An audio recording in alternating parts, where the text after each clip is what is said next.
Buenas noches, muchas gracias por la presentación. En primer lugar, agradecer a todas las personas que están presentes. Es un viernes por la noche, seguramente muchos tienen otros planes. No obstante, están pues capacitándose como tiene que ser, que es la forma correcta, que todo abogado, abogada responsable siempre tiene que estar buscando más conocimiento. ¿Qué clase tenemos hoy día? Hoy día vamos a ver todo lo que es el interrogatorio y todo lo que es el contrainterrogatorio. ¿Ok? Es una clase, un cierto marco teórico, pero enfocado principalmente en la aplicación. ¿Cómo es que se tiene que realizar un interrogatorio y cómo es que se tiene que realizar un contrainterrogatorio? ¿Correcto?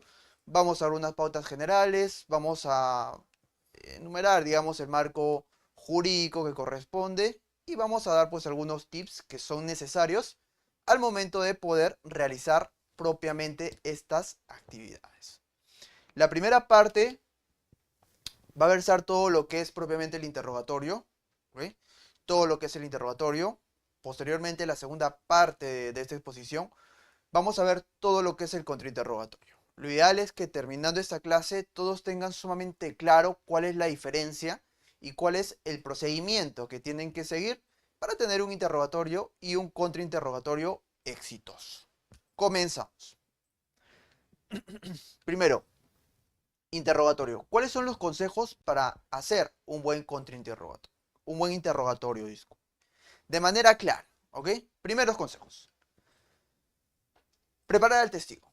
¿Qué duda cabe? Al momento en que se ofrece un testigo, lo primero que se tiene que hacer es prepararlo. ¿Por qué? Porque se tiene que tener conocimiento de todo aquello que va a decir, ¿correcto? Y con base a ello, pues, ver si efectivamente lo que dice es relevante o no. Si se llega a la convicción de lo que va a decir es relevante, pues se tiene que ofrecer. Lo citan, sea no solo en juicio oral, ¿ok? Sino también vamos a abarcar todo el proceso como tal. Lo citan, por ejemplo, sea a nivel policial, fiscal o juicio oral, el testigo tiene que ir. Si nosotros somos abogados del testigo, pues el testigo tiene que ir preparado propiamente. ¿Correcto? Mantener su tema y su teoría del caso. Si nosotros también ofrecemos al testigo, para el primer punto. Lo segundo que se tiene que hacer es mantener su tema y la teoría del caso.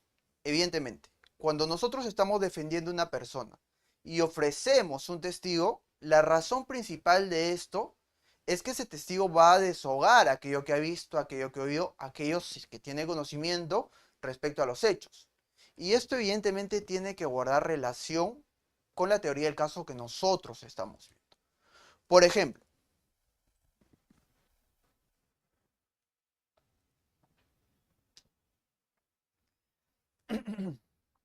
un caso de robo, un caso de hurto, un caso de homicidio. Si nuestra teoría del caso es exculpatoria, evidentemente ofrecer un testigo, al momento de ofrecerlo, tenemos que tener la convicción suficiente de saber que aquello que va a decir va a apoyar nuestra teoría del caso, ¿correcto? En el caso de que seamos defensa, pues una tesis desincriminatoria. Por ejemplo, si a nuestro patrocinado se le acusa de haber estado en el lugar de los hechos, pero tenemos un testigo que corrobora que eso no es cierto, que estuvo en otro lugar porque él estuvo presente, ¿correcto? En ese sentido, pues se tiene que tener conocimiento de todo aquello que el testigo pueda deshogar y esto que vaya a deshogar necesariamente tiene que ir pues con nuestra teoría del caso. ¿Qué más? Preguntas abiertas. Lo vamos a ver más adelante cómo es que se tiene que preguntar a los testigos. A diferencia del contrainterrogatorio donde las preguntas por excelencia son preguntas sugestivas, en el interrogatorio de las preguntas son preguntas abiertas. ¿Qué, cómo, cuándo, dónde? Es lo que se tiene que preguntar siempre con esas palabras. ¿Por qué? Porque la idea puede ser que el testigo se vaya a desahogar. Más adelante vamos a ver cuál es el tipo de preguntas. Ahora estamos viendo algunos consejos. ¿Qué más? En el inicio se acredita al testigo y se establece su credibilidad. Por supuesto, algo que se suele hacer mucho, pero que podría ser de repente una forma de mejorar al momento de interrogar, es que al momento en que se le está preguntando se le tiene que dar credibilidad al testigo. No preguntarle directamente sobre los hechos, no decirle, ¿sabes qué? Usted estuvo en el momento de los hechos, usted vio, sino sentar bases de acreditación. Hay que distinguir un testigo normal, un testigo común de un testigo especializado, que es el interrogatorio avanzado y que claramente tiene reglas similares, pero tiene particularidades. Acá estamos hablando del testigo normal, el testigo simple. A este testigo, pues, al momento de que se le va a preguntar, se le tiene que dar cierto rasgo de credibilidad. Por ejemplo, usted conoce a tal persona, usted tiene algún vínculo de enemistad, usted ha tenido algún conflicto, etcétera. De tal forma que aquello que vaya a comentar, que vaya a narrar, puede estar, pues, excepto de cualquier grado de subjetividad. Es importante sentar bases de credibilidad en los testigos. ¿Qué más? ¿Qué otro consejo más de manera general? Organizar las preguntas para presentar una historia coherente. Nosotros como abogados defensores ofrecemos un testigo. Tenemos que seguir todos estos consejos. La forma de preguntar. También lo vamos a ver más adelante. Cuando se aborda un testigo, lo ideal siempre es que se narre de manera cronológica. Que las preguntas estén direccionadas a que el testigo vaya a narrar de forma cronológica. Por ejemplo, se le hace determinada pregunta conforme a los hechos, de manera secuencial, de manera ordenada. ¿Qué va a garantizar esto? Esto va a garantizar que la persona que vaya a escuchar, que si estamos en el juicio, sea en este caso el juez o los jueces, puedan tener conocimiento y no se puedan perder y no puedan divagar, ¿correcto? Porque claro, un error, salvo excepciones, insisto, en la litigación no es que todo sea matemático y se deba hacer siempre, pero hay una preponderancia de cómo es que se tiene que hacer.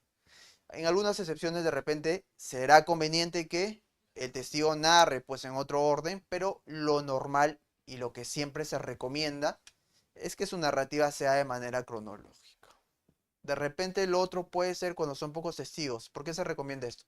Porque si son varios testigos, lo ideal es que lo poco que vaya a decir o lo mucho quede claro. Y no simplemente se pierda en la confusión. Esa dificultad la tenemos, por ejemplo, si son varios testigos. ¿Qué más? ¿Qué otros consejos de manera general? No estamos profundizando, sino estamos dando unos consejos para que todos tengamos una idea de cómo es que se tendría que abordar un interrogatorio en ese momento, al menos de manera preliminar. ¿Qué más? ¿Qué más tenemos que tener en cuenta?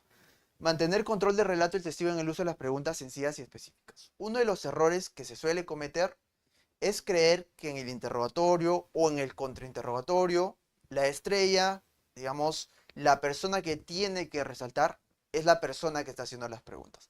Sea el fiscal o sea el abogado. Es un error, ¿correcto? Es un error. Se busca tratar de repente, tratar de hacer preguntas muy elaboradas, preguntas técnicas que el testigo ni siquiera va a comprender. Eso no se puede hacer. De repente la idea es, no, miren ese abogado, qué ilustrado, por Dios, cómo pregunta. Cuando claramente esa pregunta el testigo de repente ni siquiera la ha entendido. ¿Cuál es la clave de un interrogatorio? Que las preguntas sean claras y sencillas, que aborden un hecho específico, un momento determinado, ¿correcto? Para esto se tienen que hacer preguntas cortas si es posible. Más adelante vamos a ver, pues, qué pasa cuando se hacen preguntas narrativas, preguntas argumentativas. Esas tienen que ser materia de objeción. Por eso las preguntas siempre son simples, claras, sencillas. ¿Qué otro consejo más? Presentar los hechos desde su perspectiva. Por supuesto, desde la perspectiva que pudiera haber visto el testigo y de la perspectiva que mantengamos en nuestra teoría del caso. Siempre siguiendo un orden, ¿correcto? Preguntar al testigo, sencillo, claro, pero siempre manteniendo nuestra teoría del caso. ¿Qué más? Describir la escena. Y eso es muy importante, porque claro, de repente si existe pues un testigo, vamos a ver que un delito se ha cometido pues en una habitación y el testigo estuvo presente, ¿correcto? No basta simplemente pues con decir, o no sería suficiente en todo caso, no sería el todo idóneo, con que el testigo reconozca y así esa persona estuvo en el lugar de los hechos. Para darle más fortaleza, para de repente generar esa convicción que se requiere, seamos fiscales o seamos abogados, dependiendo de la teoría del caso, va a ser importante que el testigo en su momento señale y diga, sí, yo vi que la persona estuvo presente y se le hacen las preguntas. ¿Estuvo presente alguien más? ¿Cómo era la habitación? ¿De qué color? ¿Qué muebles había? Etcétera. De manera que pueda narrar y pueda describir la escena. ¿Por qué? Porque si existen pericias, existen fotografías, etcétera, este testimonio lo que va a ayudar es a reconstruir la escena. Y claro, si estamos probando un delito, estamos desacreditando, esto puede ser muy beneficioso. Así que mientras tenga información valiosa que deshogar el testigo, hay que preguntar sobre. ¿Qué más? ¿Qué otro consejo más podemos tener en cuenta? Usar apoyo visual cuando es necesario, ¿correcto? Cuando es necesario, no abusar de esto, sino simplemente cuando es necesario. Y apoyar la memoria del testigo si es necesario. Más adelante vamos a ver pues qué pasa cuando un testigo no quiere contestar. Testigo hostil, que lo llamamos acá en nuestro Código Procesal Penal, que difiere del testigo hostil, que es en el common law. Acá claramente señalamos, pues, si hay un testigo hostil, se le hace la técnica de refrescar memoria, ¿correcto? No lo tipifica directamente, pero en la doctrina, en la litigación, se conoce eso como testigo hostil. Se hace la técnica de refrescar memoria para generar contradicción, etcétera. Evidenciar que el testigo está mintiendo, X motivo que lo vamos a ver más adelante. Pero esto es un apoyo y es un consejo que también se tiene que hacer. Lo que no puede pasar nunca es que el testigo te mienta, el testigo se haga difícil, por ejemplo, incluso nuestro propio testigo. Porque claro, así como hay testigos que seguramente van a querer colaborar, hay testigos que de repente van a favorecer nuestra teoría del caso, pero que ellos no quieren ir. Se les cita y cuando se le está interrogando, como nosotros lo hemos ofrecido, nosotros tenemos que empezar a interrogar, se muestran hostiles. Que no recuerdo, que sí, son cortantes, etc. Lo que no se puede dejar nunca, si lo que va a deshogar este testigo es importante, pues simplemente dejarlo ahí. Para ello se tiene que utilizar técnicas como refrescar memoria, el apoyo visual, y de ser el caso, restarle credibilidad si su testimonio va a ser pues claramente perjudicial o evidenciar la contradicción que pueda generar. Pero nunca dejarlo así. Nunca dejar que un testigo conteste como está, no. Porque eso puede ser muy dañino para nuestra teoría del caso y finalmente para el resultado final. Los testimonios a veces cuando son circunstancias que únicamente, digamos, devienen como una prueba principal dentro del caso, son eventos que se tienen que tomar con mucha preparación. Y lo que vaya a decir ese testigo puede ser definitivo, ¿correcto? Por eso si estamos ante un supuesto en que no nos quiere contestar y sabemos que su declaración es pertinente, va a ser útil para nuestra teoría del caso, hay que aplicar las reglas, ¿correcto? En el common law, testigo hostil, se cambian las reglas, estamos preguntando con preguntas abiertas, se le empieza a contrainterrogar. Se cambia, ¿correcto? Se le declara testigo hostil y se cambian esas reglas. Eso lo vamos a ver también más adelante. Esos son los consejos, ¿ok? Los consejos que sí o sí se tienen que tomar en cuenta, que sí o sí tenemos que abordar, al menos de manera genérica en estos momentos, para tener en cuenta qué es un interrogatorio. Un interrogatorio directo.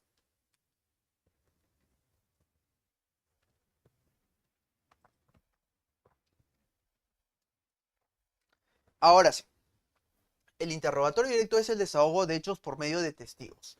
¿Para qué interrogamos a una persona? Una pregunta tan simple como, ¿por qué interrogamos testigos? ¿Nos importa el testigo en sí o nos importa aquello que va a desahogar? Por supuesto que nos importa aquello que va a desahogar el testigo. Porque el testigo incluso puede saber mucho, pero si no lo narra, no lo dice en juicio, no se le pregunta aquello que sabe, básicamente aquello que ha tenido contenido queda fuera, ¿correcto? Porque lo único que vale es aquello que vaya a desahogar. Sea en un juicio, sea en la etapa de investigación, etcétera. Pero el interrogatorio es eso, es aquella diligencia, es aquella acción de la litigación oral a través del cual se va a permitir que el testigo desahogue aquello de lo que tiene conocimiento, de lo que sabe. Entonces, tenemos pues que el interrogatorio es el desahogo de hechos por medio de testigos. Ahora, dice el desahogo de hechos. ¿Por qué el desahogo de hechos? Porque el perito, perdón, en este caso el testigo, no es perito. Por lo tanto, no puede ir a dar opiniones, ¿correcto? No puede ir a de repente llegar a conclusiones. Lo único que tiene que hacer es ir y narrar hechos. ¿Usted vio? ¿Qué fue lo que vio? Cuéntenos. No se le puede preguntar qué le parece, tampoco el testigo puede responder a mí me pareció, yo opino, yo pienso, señor, usted acá no ha venido a pensar, usted solamente ha venido a declarar sobre aquello que ha visto. Y si no lo ha visto, diga que no lo ha visto. Pero lo que no necesitamos es una opinión. ¿Esto es absoluto en todos los interrogatorios? No, porque en los interrogatorios avanzados, sea de peritos, de repente que tienen un conocimiento distinto, sea de efectivos policiales incluso, se les puede hacer esa pregunta. Porque son expertos y tienen esa posibilidad de poder dar una opinión con base a la experiencia, a los conocimientos, a la cantidad de casos que han podido ver. Y esto va a traer como consecuencia que sí puedan opinar. Solo en esos casos se acepta. Pero en los testigos normales, testigos simples que no tienen esa condición, en ese caso solo pueden narrar hechos. ¿Qué más? En un sistema adversarial puro, nuestro sistema no es adversarial puro, es acusatorio con rasgos adversariales. El interrogatorio le quita al litigante la posibilidad de testificar e imponer sus ideas y condiciones en la respuesta. Y no solo al litigante, sino también al fiscal. Y esto es muy importante. ¿Cuál es la finalidad? En este caso, realizar un interrogatorio correcto, a través de preguntas correctas. ¿Qué es lo que permitiría? Más allá del simple desahogo, también nos permite controlar aquello que se va a establecer como prueba. ¿Por qué? Porque aquel desahogo que tenga, en este caso el testigo, se va a limitar únicamente a aquello que él pueda decir. Cuando veamos que en un interrogatorio, sea el fiscal, sea el abogado que haya ofrecido, o la parte que está interrogando, pretenda argumentar, pretenda testificar a través de sus preguntas, esa pregunta va a tener que ser objetada. En un sistema adversarial, el límite precisamente aquello que va a desahogar la prueba o lo que va a desahogar el testigo es el interrogatorio. Un interrogatorio correcto. No está permitido testificar. El testigo, en este caso en un interrogatorio, tiene que venir a hablar sobre aquello que ha visto, si es que lo hubiera visto. ¿Qué, cómo, cuándo, dónde? Con esas preguntas. No se puede testificar. Las personas que interrogan no pueden testificar. ¿Qué más? Lo que veníamos diciendo, no se puede testificar por intermedio de las personas. Hay veces de repente, y es un error que se da, correcto, y se ve constantemente en la práctica, porque no se toma en cuenta muy bien cómo es que se tiene que estructurar las preguntas, qué tipo de preguntas son prohibidas, qué tipo de preguntas se pueden preguntar de repente en un interrogatorio, en un contrainterrogatorio, y se suele tratar de testificar. ¿En qué sentido? Algo que se ve mucho y sobre todo se da en el tema de los interrogatorios directos. De repente la parte, sea abogado defensor, sea fiscal, quiere que el testigo asevere sobre un punto, ¿correcto? El punto medular, el punto central. Y se da cuenta que está preguntando de repente por una mala técnica, las respuestas del testigo no abarcan el punto que él quiere que se corrobore. Y ahí empieza a testificar. ¿Cómo? Señor testigo, de conformidad con el acta, etcétera, etcétera, y le empieza a narrar una preposición. Y lo que quiere es que el testigo, en este caso, dé una afirmación. Eso está prohibido, eso no puede ser, ¿correcto? Lo único que puede hacer en un interrogatorio es que el testigo lo narre. Si no lo narra, no se le puede dar una premisa y que el perito como tal le dé una afirmación. Porque esa pregunta podría ser hasta sugestiva, podría ser estructurada, argumentativa, autoincriminativa, todas las objeciones que puedan verse. Por eso, un sistema adversarial en un sistema acusatorio, el tema del interrogatorio, el contrainterrogatorio, es bastante limitado. Se realiza de forma correcta porque incluso cuando se plantean objeciones, las objeciones no tienen necesariamente que verse vinculados solo con el tema de la litigación oral. Ojo, las objeciones tienen como fundamento algo mucho más profundo, que es preservar el derecho a la defensa. Porque una pregunta mal realizada, mal hecha, y que el testigo o la persona a la que se le esté interrogando puede ser el imputado, narre, esto puede ser perjudicial. Una pregunta mal hecha es igual a una lesión al derecho a la defensa. De ahí que las objeciones se presenten como una herramienta útil para salvaguardar el derecho a la defensa. Por eso no hay límites, no hay límites. Si un fiscal, un abogado están preguntando mal, hacen todas sus preguntas mal, se le puede objetar todas las preguntas. Y el juez o la persona que esté controlando eso no puede ser, pues doctor, no sea cargoso, no deje de objetar. Eso está mal. Porque el contenido de las objeciones, más allá que dentro de la litigación oral, puedan tener una estrategia, el fundamento principal es preservar el derecho a la defensa. Porque, insisto, una pregunta mal realizada lesiona el derecho a la defensa. ¿Y cómo lo protegemos? A través de las objeciones. Entonces vemos pues que no se puede testificar por intermedio de las preguntas, pero para eso hay que tener claro qué tipo de preguntas se tienen que hacer, qué tipo de preguntas están prohibidas, porque a veces no es que se quiera preguntar incorrectamente, sino que a veces simplemente no se sabe. Pero para eso estamos, para esclarecer todos esos detalles. ¿Qué más? Creo que se acabó la pila de esto, si me ayudas. No pasa de repente. Un momento, estamos... Por favor. Mientras van solucionando ese punto, ya que es para pasarle a diapositivas, vamos reflejando lo que le veníamos diciendo. La importancia de preservar propiamente el derecho a la defensa a través de un buen interrogatorio y contrainterrogatorio. ¿Qué va a traer esto como resultado? Que aquello que se vaya a actuar, que todo aquello que el testigo vaya a decir sea completamente lícito, sea actuado de manera correcta, con el respeto irrestricto de los derechos fundamentales, tanto de la persona que está testificando como de aquellas personas que están siendo juzgadas. Eso hay que tenerlo bastante en claro, de ahí que tenga pues la importancia de hacer un correcto interrogatorio. Por eso, el interrogatorio como tal no es simplemente un acto solemne, un acto de mero trámite que mientras más rápido se vaya mejor, no. Tiene mucha importancia, ¿correcto? Entendemos que desde un punto de vista hasta cultural, de repente el grado de colaboración con la justicia, el grado de lo que vaya a decir un testigo, no necesariamente sea de las pruebas que se le dé mayor fiabilidad, ¿correcto?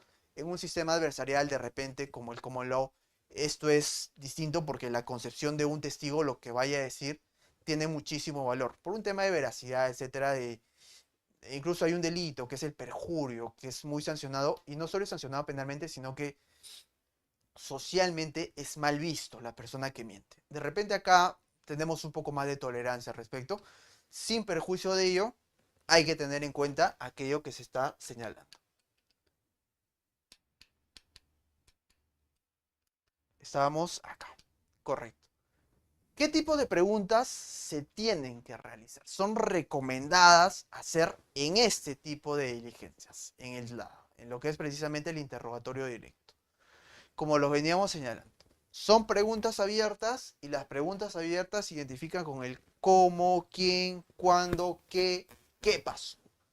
Cuando se cita un testigo, cuando se empieza a examinar un testigo, pregunta. ¿Qué pasó el día 16 de enero a las 8 de la noche? ¿Correcto? ¿Qué fue lo que pasó? ¿Con quién estuvo? Cuéntenos, empiece a narrar. ¿Por qué son preguntas abiertas? Porque cuando te hacen una pregunta, la respuesta no se va a reducir a un sí o a un no, como sería una pregunta sugestiva, sino que necesariamente el testigo va a tener que dar una. ¿Cómo ocurrieron los hechos? La respuesta no sería sí ni no, sino que va a tener que narrar. El día yo estuve el 16 de enero a las 8 de la noche, estuve caminando por la avenida Pershing en el distrito de Jesús María, etc. ¿Correcto? Pero con una pregunta abierta vamos a poder tener esa información.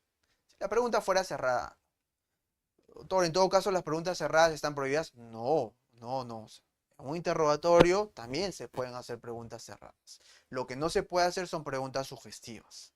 Las preguntas cerradas son, por ejemplo, aquellas preguntas que tienen una sola respuesta. Por ejemplo, ¿cuántos años tiene? La respuesta no se limita a un sí o un no. Es una pregunta cerrada porque la respuesta es única. Y no es una pregunta sugestiva tampoco, es una pregunta abierta. ¿Cuántos años tienes? Tengo 20, 30, 40, etcétera. ¿Correcto? Es una pregunta cerrada. Pero también está permitida, pues, hacerlo en un interrogatorio. Toda pregunta sugestiva es una pregunta cerrada, pero no toda pregunta cerrada es una pregunta sugestiva. En todo caso, en el interrogatorio, las preguntas por excelencia son las abiertas de manera excepcional, ¿ok? Excepcional, por ahí una pregunta cerrada, pero lo que sí está proscrito totalmente son las preguntas sugestivas. Preguntas sugestivas, aquellas preguntas que sugieren una respuesta. ¿Correcto? Que sugieren una respuesta. ¿De qué color era el carro? Verde, amarillo, rojo, blanco. Una pregunta abierta. Pregunta sugestiva. ¿El carro era rojo? Ya contiene la respuesta dentro de la pregunta. Y lo que tiene que hacer el testigo es afirmar o negar. Pero eso será en el contrainterrogatorio, porque en el interrogatorio eso no está permitido. ¿Qué más? Las preguntas abiertas permiten al testigo desahogar los hechos de forma narrativa. Por supuesto, si nosotros vamos a examinar un testigo, ¿qué es lo que queremos? Que nos cuente y que nos diga qué fue lo que pasó. Si él estuvo en el lugar de los hechos, siempre y cuando sea un testigo directo. Porque los testigos de referencia, los testigos de oída, también se hacen las preguntas, pero evidentemente hay que tener un cuidado distinto. Porque al no ser un testigo directo, puede haber también cierta subjetividad en la percepción que ha tenido. Los testigos de referencia no suelen ser testigos muy fuertes, salvo cuando vayan a apoyar un hecho que ya se encuentra descrito. Y efectivamente dicen, sí, yo efectivamente lo vi pasar. ¿Usted vio el día de los hechos? No, pero yo lo vi pasar. Pero no vi que efectivamente esta persona arrebató el celular, dio muerte a otra persona, etc. ¿Correcto? Sin perjuicio de ello, la forma en que se tiene que preguntar siempre es con preguntas abiertas. De manera excepcional, lo que les comenté en un momento. ¿Qué más? Otra vez estamos con esta dificultad. De repente, si lo puedo hacer de la laptop, ¿se puede hacer también? A ver. Ok. Pasamos entonces a los testigos en el código penal, en el código procesal penal. Y lo vamos a hacer de manera rápida porque siempre hay que sentar pues cuáles son las bases que se tienen que tener en cuenta al momento de que se va a realizar eso. Y vamos a ver pues que el artículo 162 del Código Procesal Penal ya ha establecido esto. ¿Cuál es la capacidad para rendir un testimonio? Primero, toda persona puede rendir un testimonio por sí mismo o se requiere ciertos requisitos. Vamos a verlo a continuación. Primero, toda persona es en principio hábil para prestar su declaración. Se entiende que en principio se presume, pero excepto el inhábil por razones naturales o el impedimento de ley. ¿Correcto? Todas las personas, salvo que no estén habilitadas o que tengan algún impedimento. 2. Si para valorar el testimonio es necesario verificar la idoneidad física o psiquiátrica del testigo, se realizarán las indagaciones necesarias, en especial la realización de pericias, etc. ¿Correcto? Si bien ciertamente todas las personas pueden tener la capacidad o podrían tener la capacidad de testificar, no significa que todas necesariamente vayan a tener esta posibilidad. ¿Correcto? Porque lo dice el 162 del Código Procesal Penal y por obvias razones. Una persona de repente que esté inhabilitada, que esté imposibilitada por X motivo, no va a poder pues cumplir con esta declaración. ¿Qué más? ¿Cuáles son las obligaciones del testigo? Entonces vemos que tenemos un testigo hábil, ¿correcto? Que se entiende está en todas sus capacidades para poder declarar que no tiene ninguna limitación ni impedimento de ley. Entonces pasa a la siguiente parte. ¿Cuáles son las obligaciones del testigo? Porque claro, una persona puede creer de repente que no está formada en el derecho, que puede ir a un tribunal, que puede estar ante una autoridad y puede declarar aquello que le parezca mejor, ¿correcto? Que incluso pueda llegar a mentir. Eso es incorrecto. Eso es incorrecto y eso no se puede. El artículo 163 establece cuáles son las obligaciones de los testigos. Y claro, todos sabemos, pues los que hemos participado en ese tipo de diligencias, que lo primero que se hace para que un testigo vaya a narrar, vaya a declarar, es leerle cuáles son sus obligaciones, sus derechos, sus deberes. ¿Correcto? Eso se tiene que hacer.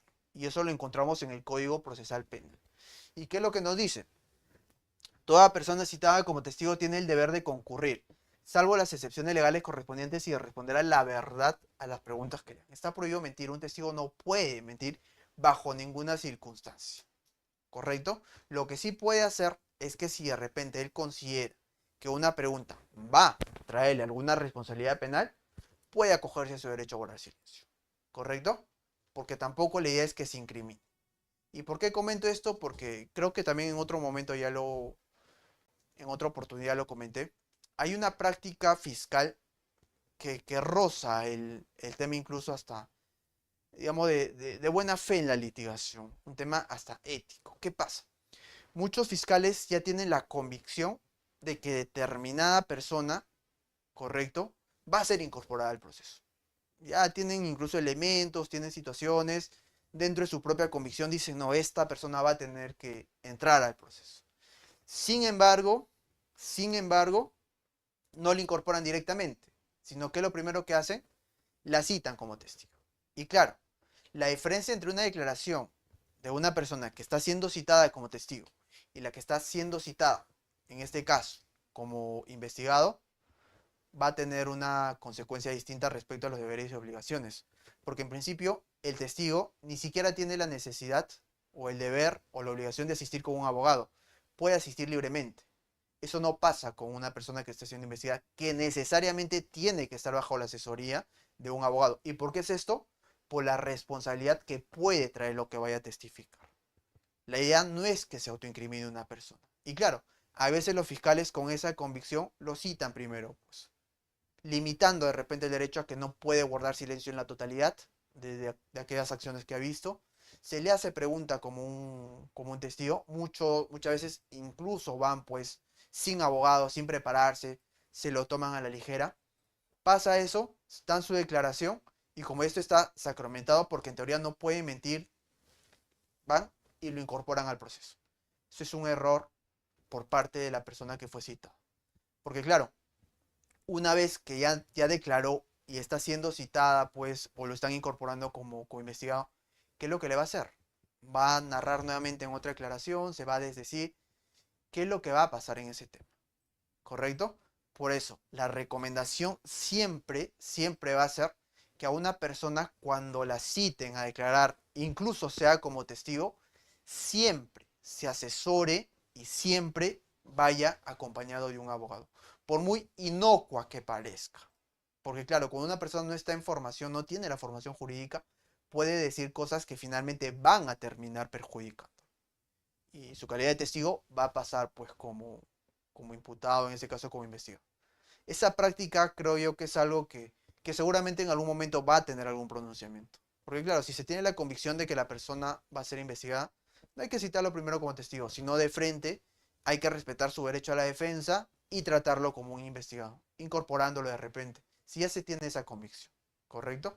Como un paréntesis, sin perjuicio de ello, como venía señalando, las personas pues que están siendo, en este caso, eh, llamadas como testigos están en el deber de decir la verdad. Tienen que decir la verdad, ¿correcto? ¿Qué más? ¿Qué otra obligación más tiene el testigo? El testigo no puede ser obligado a declarar sobre hechos sobre los cuales podría surgir su responsabilidad penal. Efectivamente. Pero para que el testigo sepa qué hechos puedan surgirle cierta responsabilidad, tiene que saber, pues, y para eso tiene que estar asesorado por un abogado. ¿Qué pasa si el testigo va y narra un hecho que le puede perjudicar y no tenía asesoría? Lo que dijo ya está ahí, pues está testificando, ¿correcto? Hay que tener mucho cuidado con eso. ¿Qué más? El testigo tendrá el mismo derecho cuando, por su declaración, puede incriminar a alguna persona mencionadas en el número. Cuando se puede incriminar, pues de repente, a algunos familiares. Por eso señalaba lo siguiente, insisto, hay que respetar los derechos fundamentales. Si sabe, los fiscales saben que una persona ya la van a incorporar, está casi hecho, no hay que citarlo primero como testigo, sino hay que tratar de salvaguardar siempre sus derechos fundamentales. ¿Correcto? Esto en el supuesto, claro está, de que efectivamente ya sepan que sí o sí lo van a incorporar. ¿Qué más? El testigo policial, militar o miembro de los sistemas de inteligencia del Estado no pueden ser obligados a revelar nombres de sus informantes y los informantes no son interrogados como testigos de la información. Secreto de Estado, ¿verdad? Esto evidentemente pues porque se busca custodiar que aquella información que sea sensible no pueda ser ventilada. ¿Eso se reduce solamente a eso? No. También existe lo que es el secreto profesional. Evidentemente aquello que una persona dentro del secreto profesional, abogado cliente, por ejemplo, le narre, el abogado no está obligado a declarar, a testificar.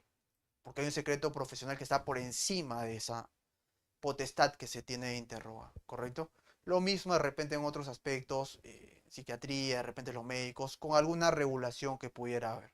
El límite de esto, claro, cuando el interés que se quiera saber de repente sea oportuno o cuando se pretenda encubrir algún delito, alguna situación dentro pues del secreto profesional como tal. Ese es el límite porque ningún derecho es absoluto. Pero en principio el derecho, en este caso el secreto profesional, está por encima de ello. ¿Correcto? Y lo mismo pasa de manera similar con los policías militares o aquellas personas que manejen información sensible. ¿Qué más? Abstención para rendir testimonio. ¿Correcto? ¿Cuál es la abstención para rendir testimonio?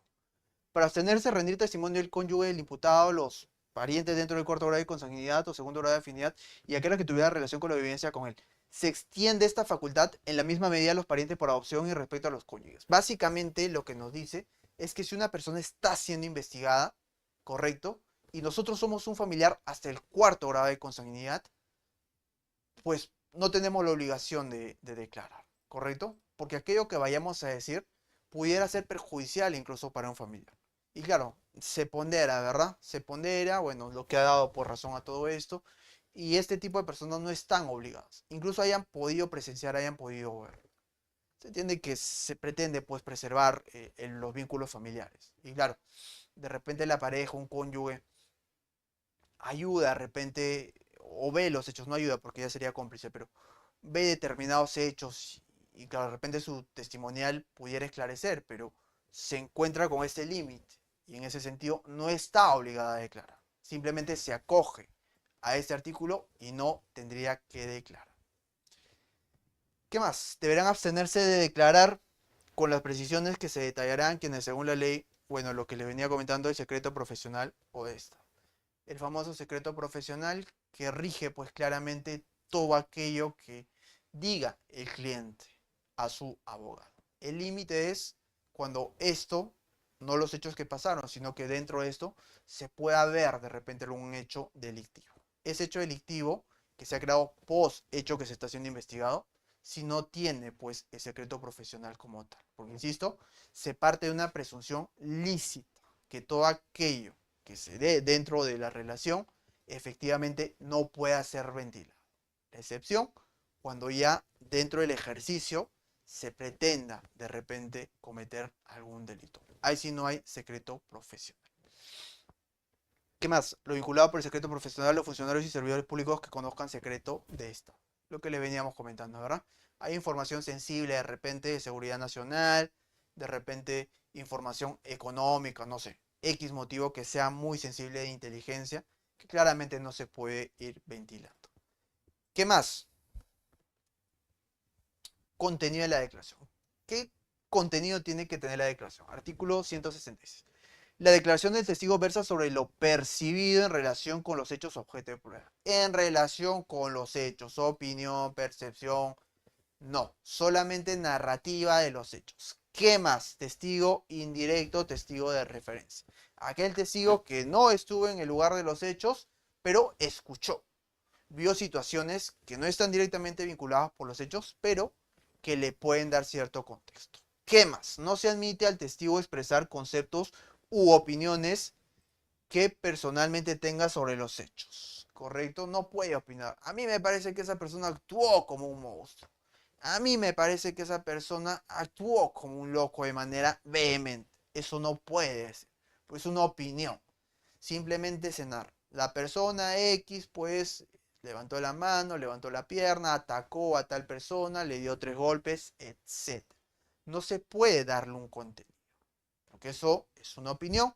La opinión siempre es subjetiva y no aporta a lo que finalmente es importante, que es el desahogo de hechos. El desarrollo del interrogatorio, artículo 170, antes de comenzar la declaración, el testigo será instruido en cualquier etapa, en todas las etapas, tiene que ser instruido, y de la responsabilidad por su incumplimiento en caso de mentir, un delito contra la administración de justicia. ¿Qué más? Deberá también ser advertido de que está obligado a responder a las preguntas de las cuales pudiera surgir alguna responsabilidad, no está obligado. Son inadmisibles las preguntas capciosas, impertinentes o sugestivas. ¿Por qué? Lo habíamos dicho hace un momento. Porque estas preguntas pueden confundir al testigo. Aparte de eso, lesiona claramente. Una pregunta mal hecha lesiona el derecho a la defensa de la persona que está siendo investigada. ¿Correcto?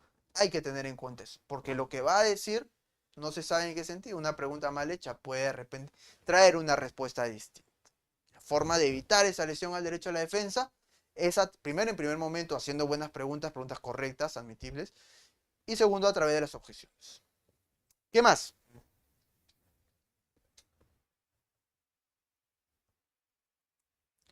Sobre los testigos, ¿ok? Para corroborar un caso es importante utilizar testigos de cargo para deshogar los hechos. Siempre, siempre. Si se tiene testigos, se tiene que presentarlos, se los tiene que ofrecer. Sea en investigación, sea en juicio oral. Porque los testigos son aquellos que han visto y pueden deshogar hechos.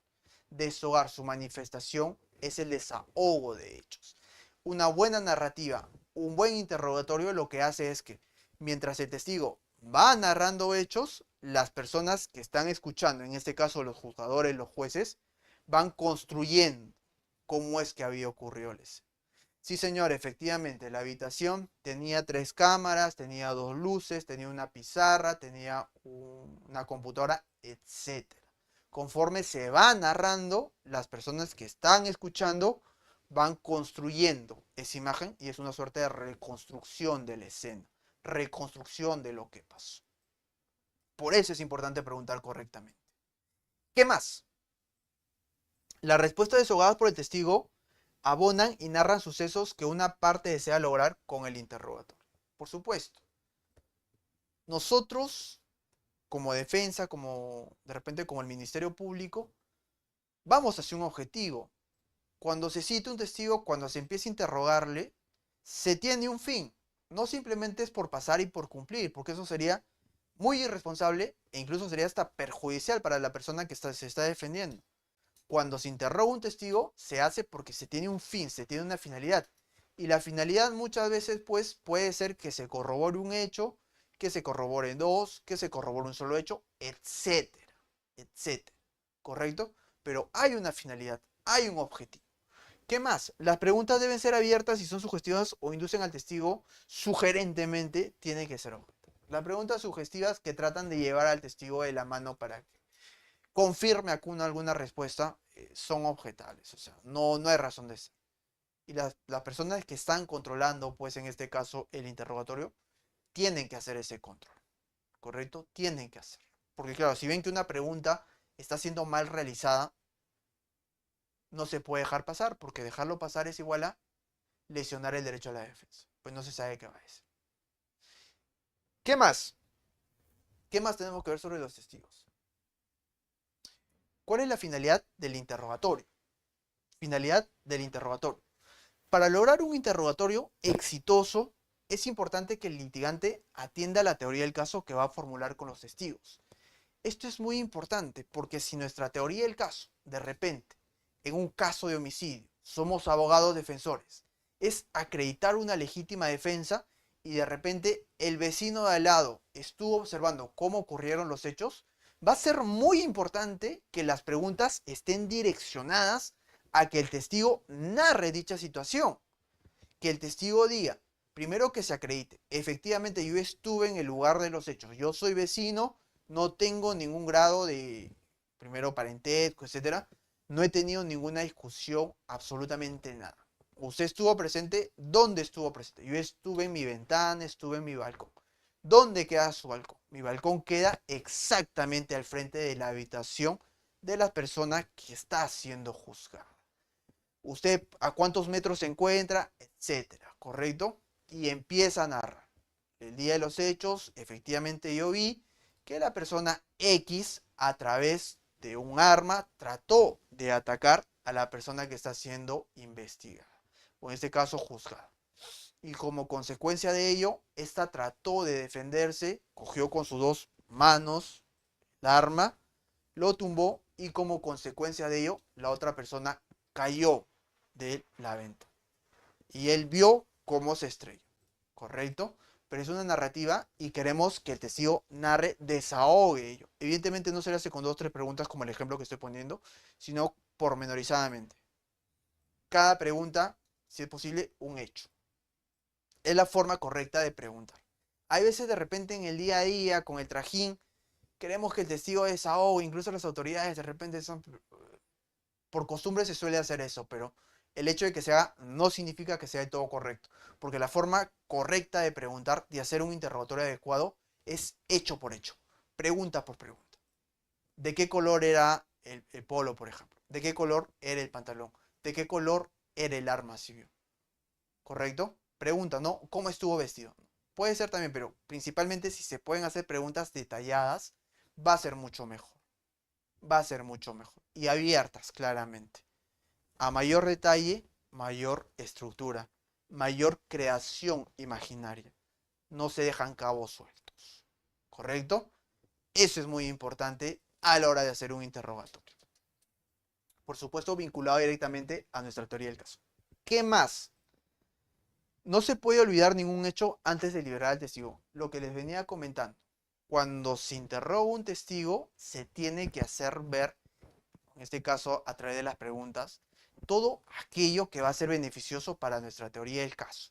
Por eso, las preguntas siempre cortas, sencillas, que vayan específicamente a un hecho o una situación en concreto.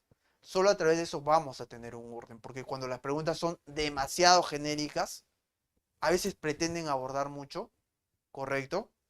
Puede ser que se nos escape algo. Al inicio, de repente, nuestra estrategia puede ser que el testigo siente bases. Una vez que haya sentado bases de manera genérica, empezar con el desahogo más específico. Pero lo que sí no puede pasar es que se nos vaya un hecho. Pues. De repente se nos olvidó preguntar si vio el arma en el caso que puse. ¿Qué tipo de objeto tenía en las manos? No se le preguntó. No se sabe, queda un vacío, pues. Pueden haber estado jugando, jaloneando. Lo trascendente que saca, que lo aventó de la ventana o que cuál fue el contexto en ese caso que haya ocurrido para que suceda dicha situación. ¿Correcto? Y de repente no preguntábamos por el objeto que tenía en la mano. No sabemos qué era. Y claro, una vez que pase el interrogatorio, pues liberamos al testigo. El testigo ya no es nuestro. Quien va a proceder a contrainterrogarlo es la contraparte. Y si la contraparte estuvo atenta, pues simplemente no pregunta. No pregunta de repente, ¿no? Pues no se sabe. Vino el testigo, pero no dijo. O sea, no dijo porque se puede incluso deducir que no lo vio. O se le olvidó. O no tenía claro. Por eso no la afirmó. ¿Correcto? Ese genera esa sensación. ¿Y todo por qué? Por no preguntar pues detalladamente. No estar atento a nuestra teoría del caso. Es muy importante. De repente, ahora lo analizamos fríamente. Las personas que están escuchando, que nos están siguiendo, pues sí, bueno, es algo que parece en la rutina, pero no. Pero no. La técnica de litigación oral que requiere, o al menos la que genera mayor adrenalina, sin ninguna duda es el contrainterrogatorio. Es la que se genera al momento de contrainterrogar a aquel testigo que no es nuestro. Y claro, hay que tener bastante tino y técnica para lograr aquello que queremos. E incluso cuando vamos con el ritmo. Preguntas, se logra. Lo vamos a ver en un momento, ¿ok? Pero hay que tener eso. Y al momento en el que estás preguntando, repreguntando, te contesta algo que de repente tú no previste, tienes que saber cómo reaccionar, saber qué hacer, y eso va a traer pues como consecuencia que se realice un interrogatorio o contrainterrogatorio correcto. Pero hay que estar muy atentos. Ahora lo vemos de repente sencillo, pero al momento de realizarlo, por nervios, por emoción, por entusiasmo, podemos fallar. Pues nada mejor que estar bien preparados y tener las cosas claras. ¿Qué más? Importante, ya para ir terminando con la parte del interrogatorio. La finalidad del testigo de cargo es narrar hechos que comprueben nuestra teoría del caso, lo que le venía señalando. Esa es la pertinencia para nosotros. Si nuestros testigos han sufrido traumas previos, hay que prepararlos y explicar ese proceso. Pasa mucho que los testigos a veces se ponen nerviosos o van con pánico. Doctor, por lo que pasa en los medios sociales. Doctor, no quiero ir porque finalmente, doctor, me van a terminar inculpando. Yo no tengo nada que ver, pero no confío. Y eso pasa muchísimo. Todas las personas que litigan sabrán eso, en algún momento le ha tenido que pasar. ¿Y qué es lo que se le tiene que decir? Señor, un momento, tranquilícese, le explica bien sus derechos, yo lo voy a acompañar en todo sentido cuando usted vaya a testificar. Si veo que hay una pregunta impertinente, yo la voy a objetar, ¿correcto? Y por último, si insiste, usted tiene también su derecho pues a guardar silencio si cree que con base a esa pregunta se le puede surgir cierta responsabilidad. Se le tiene que dar calma, ¿correcto? Pues eso es en la preparación. Al momento en que va a declararse ante el juez, ante el fiscal, ante la policía, puede pasar cualquier cosa. un consejo, recuerdo que me dio un profesor, es que nunca se confíe en aquello que vaya a decir un testigo. No porque el testigo tenga malicia o te quiera de repente jugar mal, hacer patinar, no.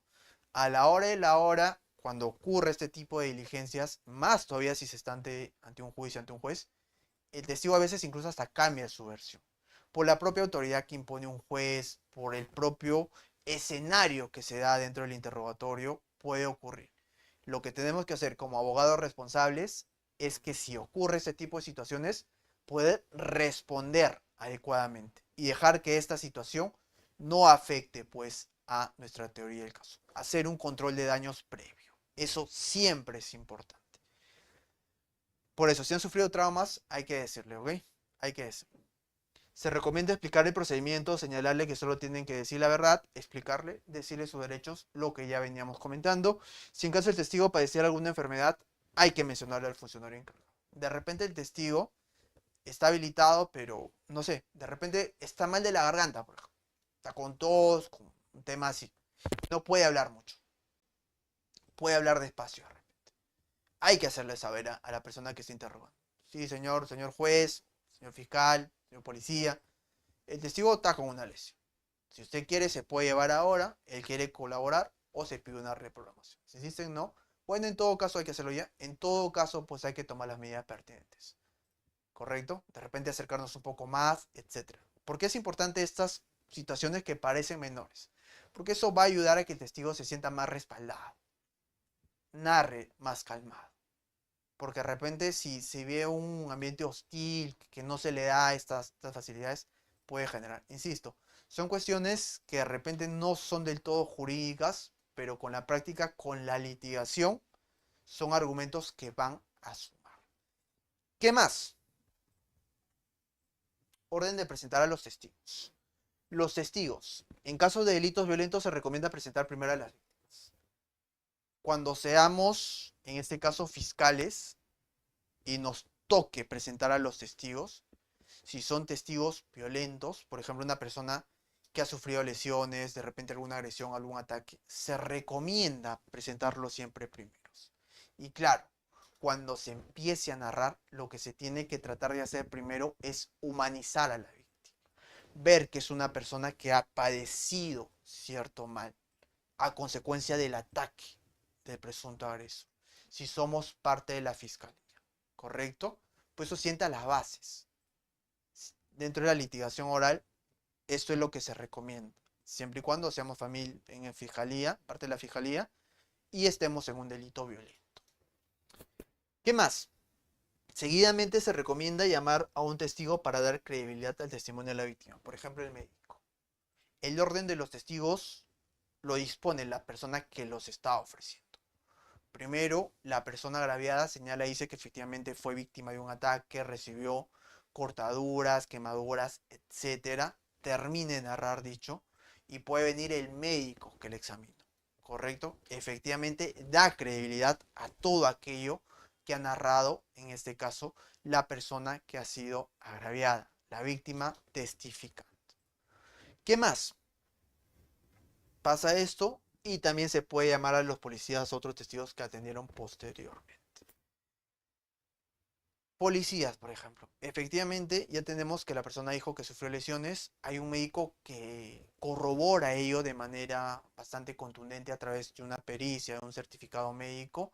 Posteriormente llamamos a los policías que atendieron a la persona y estos van a narrar pues que efectivamente le encontraron con múltiples cortes, sangrando, casi inconsciente y que procedieron pues a llevarla al hospital. Termina eso y a otros testigos que puedan abonar. De repente una persona que vio que efectivamente la estaban trasladando, se la trae para que pueda andar. Pero en principio este sería el orden, ¿correcto? Este sería el orden. Siempre y cuando se quiera, pues somos parte de la fiscalía. Si evidentemente somos abogados defensores, se tratará de buscar otro orden, ¿correcto? Pero si es parte de la fiscalía, este es el orden que se recomienda. Porque tiene una estructura, no es un orden al azar. No es por orden alfabético, no. Se tiene que analizar qué es lo que van a decir los testigos y de tal manera que aquello que tengamos en mente, conforme se vayan desahogando las pruebas, se va a ir corroborando, como este es el caso. ¿Qué más? Instrucciones al testigo, lo de siempre, instruir a decir la verdad, instruir que no puede agregar hechos que desconoce, señalar que tiene derecho. Muy importante el punto 2. De repente, algo que se llama, que está dentro del sesgo cognitivo propiamente, la neurociencia dentro de la declaración nos hace ver que como seres humanos, cuando hacemos una suerte de retrospección, nos ponemos a pensar en el pasado y empezamos a acordar partes, no todo corrido, el cerebro humano tiende a rellenar esos espacios, ¿correcto? De repente nos acordamos espacios cada determinado tiempo, hay como unos huecos dentro de nuestra narrativa. Inconscientemente el cerebro humano tiende a rellenar esos espacios con cosas imaginarias, cosas que está infiriendo esto por una razón muy simple. El cerebro humano odia la incertidumbre. Y al tener esos espacios hay como cierta incertidumbre y automáticamente, casi inconscientemente, se suele rellenar ese tipo de testimonios. Por eso hay que tenerlo muy en cuenta, sobre todo si más adelante se quiere evidenciar contradicción. A veces las personas no lo hacen ni siquiera de malicia o porque quieren timar a alguien, sino simplemente de manera inconsciente. Y todos lo hacemos de manera inconsciente de alguna u otra forma, al recordar algo del pasado. No necesariamente sucedió así, recordamos algunos aspectos, pero tendemos a rellenar esos espacios para evitar la incertidumbre. Y eso se le tiene que decir al testigo. Si no estás seguro, no estás convencido de lo que has visto, mejor di que no lo recuerdas o que no estás seguro. Pues no puedes declarar algo de aquello que no te consta. Sobre el testimonio, hay que ver que incluso sobre un testimonio pueden haber hasta 3 versiones. Es posible que se llegue a tener hasta 3 versiones sobre un mismo hecho. Primero, lo que dijo el testigo ante un policía. De repente, ocurrieron los hechos, los primeros que llegaron fueron la policía y empezaron a tomar notas, ¿correcto? La persona estuvo parada ahí y se le empieza a interrogar. Sí, señor, ¿no me podría decir su nombre? ¿Qué es lo que vio? Queda consignada en el acta. Dio una narrativa el testigo. ¿Qué más? El testigo en la investigación. Se lo cita en la investigación para que amplíe y vuelva a declarar. Y empieza a narrar. El caso progresa, se le vuelve a citar en el juicio oral. El testigo en juicio va a tener otra tercera declaración. Lo ideal sería que esta declaración, evidentemente no va a ser copia de las 3 igual narrativas, pero tiene que tener el mismo sentido. ¿Y por qué les comento esto? Porque a lo largo de ese transcurso pueden incluso ocurrir hasta contradicciones. Y si es un testigo de repente que va a ir en contra de nuestra teoría del caso, lo que se tendría que hacer es estar al tanto de aquellas contradicciones que puedan surgir. Porque claro, la memoria no es la misma, pues, de aquella que vio al momento de los hechos, como de aquella que estuvo, en este caso, en el juicio oral, por distintos motivos. De repente fue un crimen violento y la persona presenció un homicidio, y era la primera vez que miraba un homicidio. El shock emocional que recibió esa persona puede incluso hasta haberla dejado cuasi incapacitada de poder narrar de manera coherente. Y de repente viene el policía y le empieza a entrevistar. Y claro, de repente está con ese shock y dice cosas que de repente no son tan inexactas. De repente fue un resbalón de la persona que se cayó y como él vio el cadáver ahí, vio que la persona efectivamente cayó al piso y murió, puede incluso por el shock tratar de generar, insisto, el cerebro odia la incertidumbre.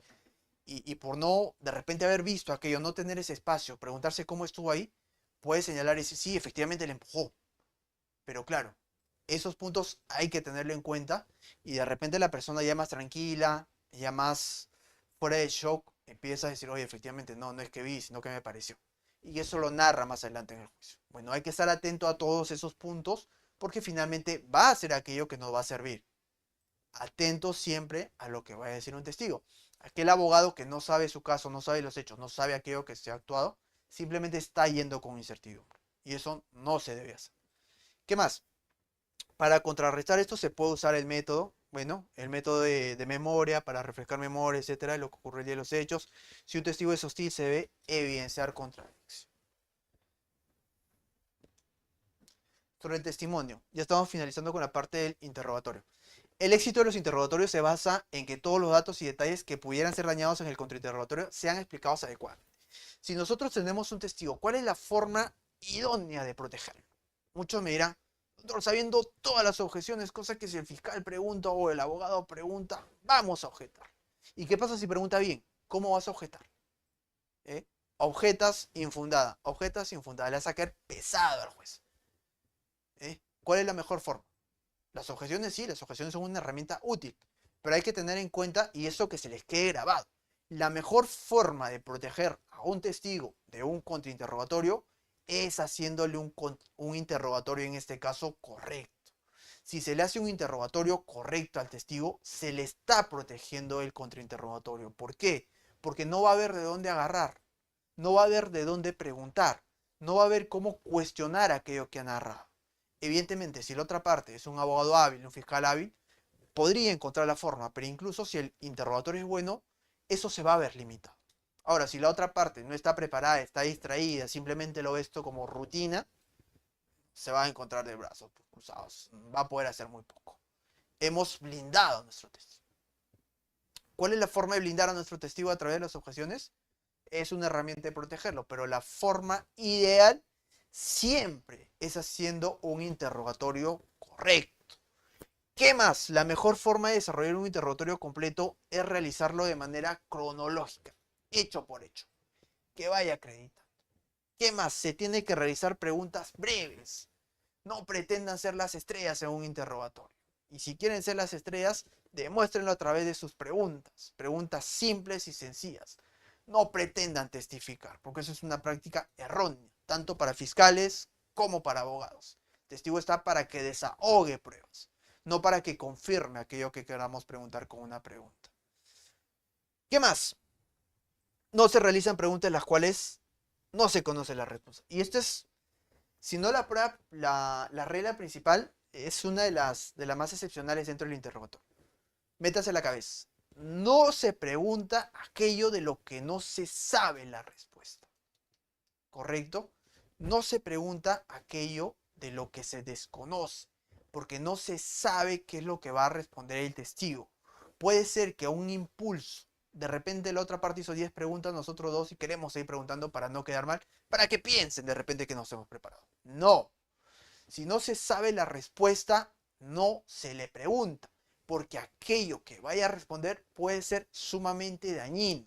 Y si no estamos preparados para contrarrestar ello, simplemente vamos a terminar afectando nuestra teoría del caso. No se pregunta sobre aquello que no se conoce. Con esa parte hemos terminado todo lo que es el interrogatorio. Ahora vamos a lo que es el contrainterrogatorio.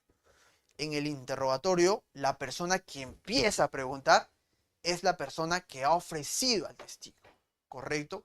Sea parte de la fiscalía, sea parte de la defensa. Ofrezco a mi testigo, yo comienzo interrogando. Lo interrogo correctamente. Ahora, ¿qué es lo que procede? ¿Se libera el testigo? No, porque todos tienen el derecho de examinar la prueba, de examinar aquello que el testigo ha desahogado. Por lo tanto, termina nuestro interrogatorio, ahora pasa la contraparte a contrainterrogar. Si la fiscalía ofrece el testigo, como abogados defensores nos tocará contrainterrogar al testigo. Si nosotros ofrecemos al testigo, la fiscalía le corresponderá contrainterrogar.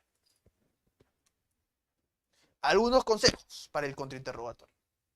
Mantener el tema y la teoría del caso. Siempre se pregunta, siempre pensando en que aquello que nos vaya a decir el testigo va a beneficiar nuestra teoría del caso. Siempre, tanto en el interrogatorio como en el contrainterrogatorio. ¿Qué más? Mantener el control del relato de los hechos del testigo. Ya que es muy importante mantener el control del relato. Siempre la clave del contrainterrogatorio es aquella persona que tenga el control sobre el testigo. Y esto es muy difícil, sobre todo cuando son peritos expertos. Y mantener el control del testigo no me refiero a intimidarle, a gritarle, a no dejarle responder, a cortarle. Esos pueden ser técnicas de repente desesperadas, pero si se tiene un buen contrainterrogatorio, preguntas adecuadas, bien formuladas, con el ritmo correcto, el testigo probablemente vaya a ser muy beneficioso para nuestra teoría del caso. Ya sea si le vamos a restar credibilidad, si vamos a generar contradicción, etcétera. ¿Qué más? Preguntas sugestivas y cerradas. Respuesta de sí o no. Las preguntas sugestivas son por excelencia. ¿correcto? En el caso que pusimos, pues, este señor que vio que efectivamente había hecho, o había ocurrido, pues, en este caso, el presunto homicidio con legítima defensa. Se le pregunta, ¿el polo era de color rojo? ¿El pantalón era de color azul? ¿El arma que tenía era una pistola? ¿El arma que tenía era blanca? ¿Esta tenía sangre? De repente la persona que usted vio que le cortó, etcétera. Sugestivas porque ya consigo tienen una respuesta. Y lo que va a hacer el testigo es afirmar o negar. Sí, no, sí, no. Y con base a ello, pues, se puede evidenciar si se ha contradecido o no. O de repente se le puede restar credibilidad. Pues es muy importante ver el tipo de preguntas. Y claro, cuando esto se lleva en un ritmo adecuado y las preguntas son buenas de manera que no pueden ser objetadas, es muy probable que se logre el objetivo que se quiera. Porque yo sé que a todos les pasa, o a la gran mayoría, les pasa que todos sienten que ante un interrogatorio o ante preguntas van a salir bien librados. Todos, estoy seguro que la gran mayoría siente eso, ¿correcto? Piensan que cuando les pregunte van a poder responder en determinado sentido, que nunca van a decir nada contradictorio, y eso no, eso es un error. Eso es un error, porque el simple hecho de que alguien ya te esté preguntando te genera una suerte de posición emocional que en determinado sentido no vas a poder controlar, y si estás mintiendo, eso puede quedar evidenciado. Y si una persona muy preparada, un abogado, un fiscal, te empieza a preguntar y sabe efectivamente cómo identificar con base a tu respuesta, créame que te van a, en este caso al testigo, van a hacer pues que caiga en contradicción o que se logre lo que ellos estén buscando. Así que no hay que jugar con eso. Y eso siempre se le tiene que instruir al testigo. ¿Qué más? Enfatizar los aspectos negativos de la contraparte y los aspectos favorables de nuestra teoría del caso. Efectivamente, ¿qué es lo que se quiere? A diferencia del interrogatorio, en este caso el testigo desahoga las pruebas, en el contrainterrogatorio no estás en la obligación de preguntarle por todos los hechos, sino únicamente por aquellos hechos que son favorables para tu teoría del caso. Y si ha dicho cosas negativas, pues enfatiza, dale más credibilidad. Si ha dicho cosas positivas, por ahí de repente puede restar porque eso puede ser perjudicial para tu teoría del caso. ¿Qué más?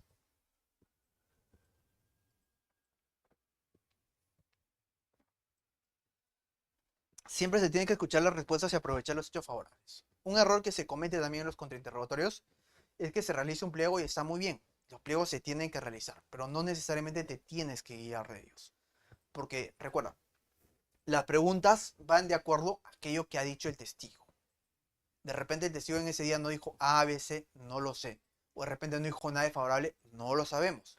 Por eso siempre, independientemente de que como abogados diligentes ya tengamos pues un banco preparado, sabemos todo lo que el testigo pueda decir, hay que escuchar y estar atentos, porque no sabemos si va a cambiar la versión, va a agregar más cosas, y si tenemos todo claro, comenzamos a preguntar y a repreguntar. Y claro, una cosa muy distinta, insisto, es estar en tu escritorio, estar en tu despacho, preparar las preguntas con calma, corregirte, pensando, no me puede contestar esto, pues le pregunto esto. Otra cosa es estar ahí y cuando tengas que sacar una pregunta, por muy preparado que estés, te puede tocar. Te responde algo que no estaba previsto, está inventando algo, hay que preguntar. Y esto es propiamente la práctica, la preparación. Pero siempre hay que tener en cuenta esos detalles. Pues siempre hay que escuchar. Hay que escuchar todo lo que es el testigo de manera atenta. Consejos, impugnar la credibilidad si es necesario, no darle al testigo la oportunidad de explicar. Esto es muy importante, ¿eh? Esto es muy importante.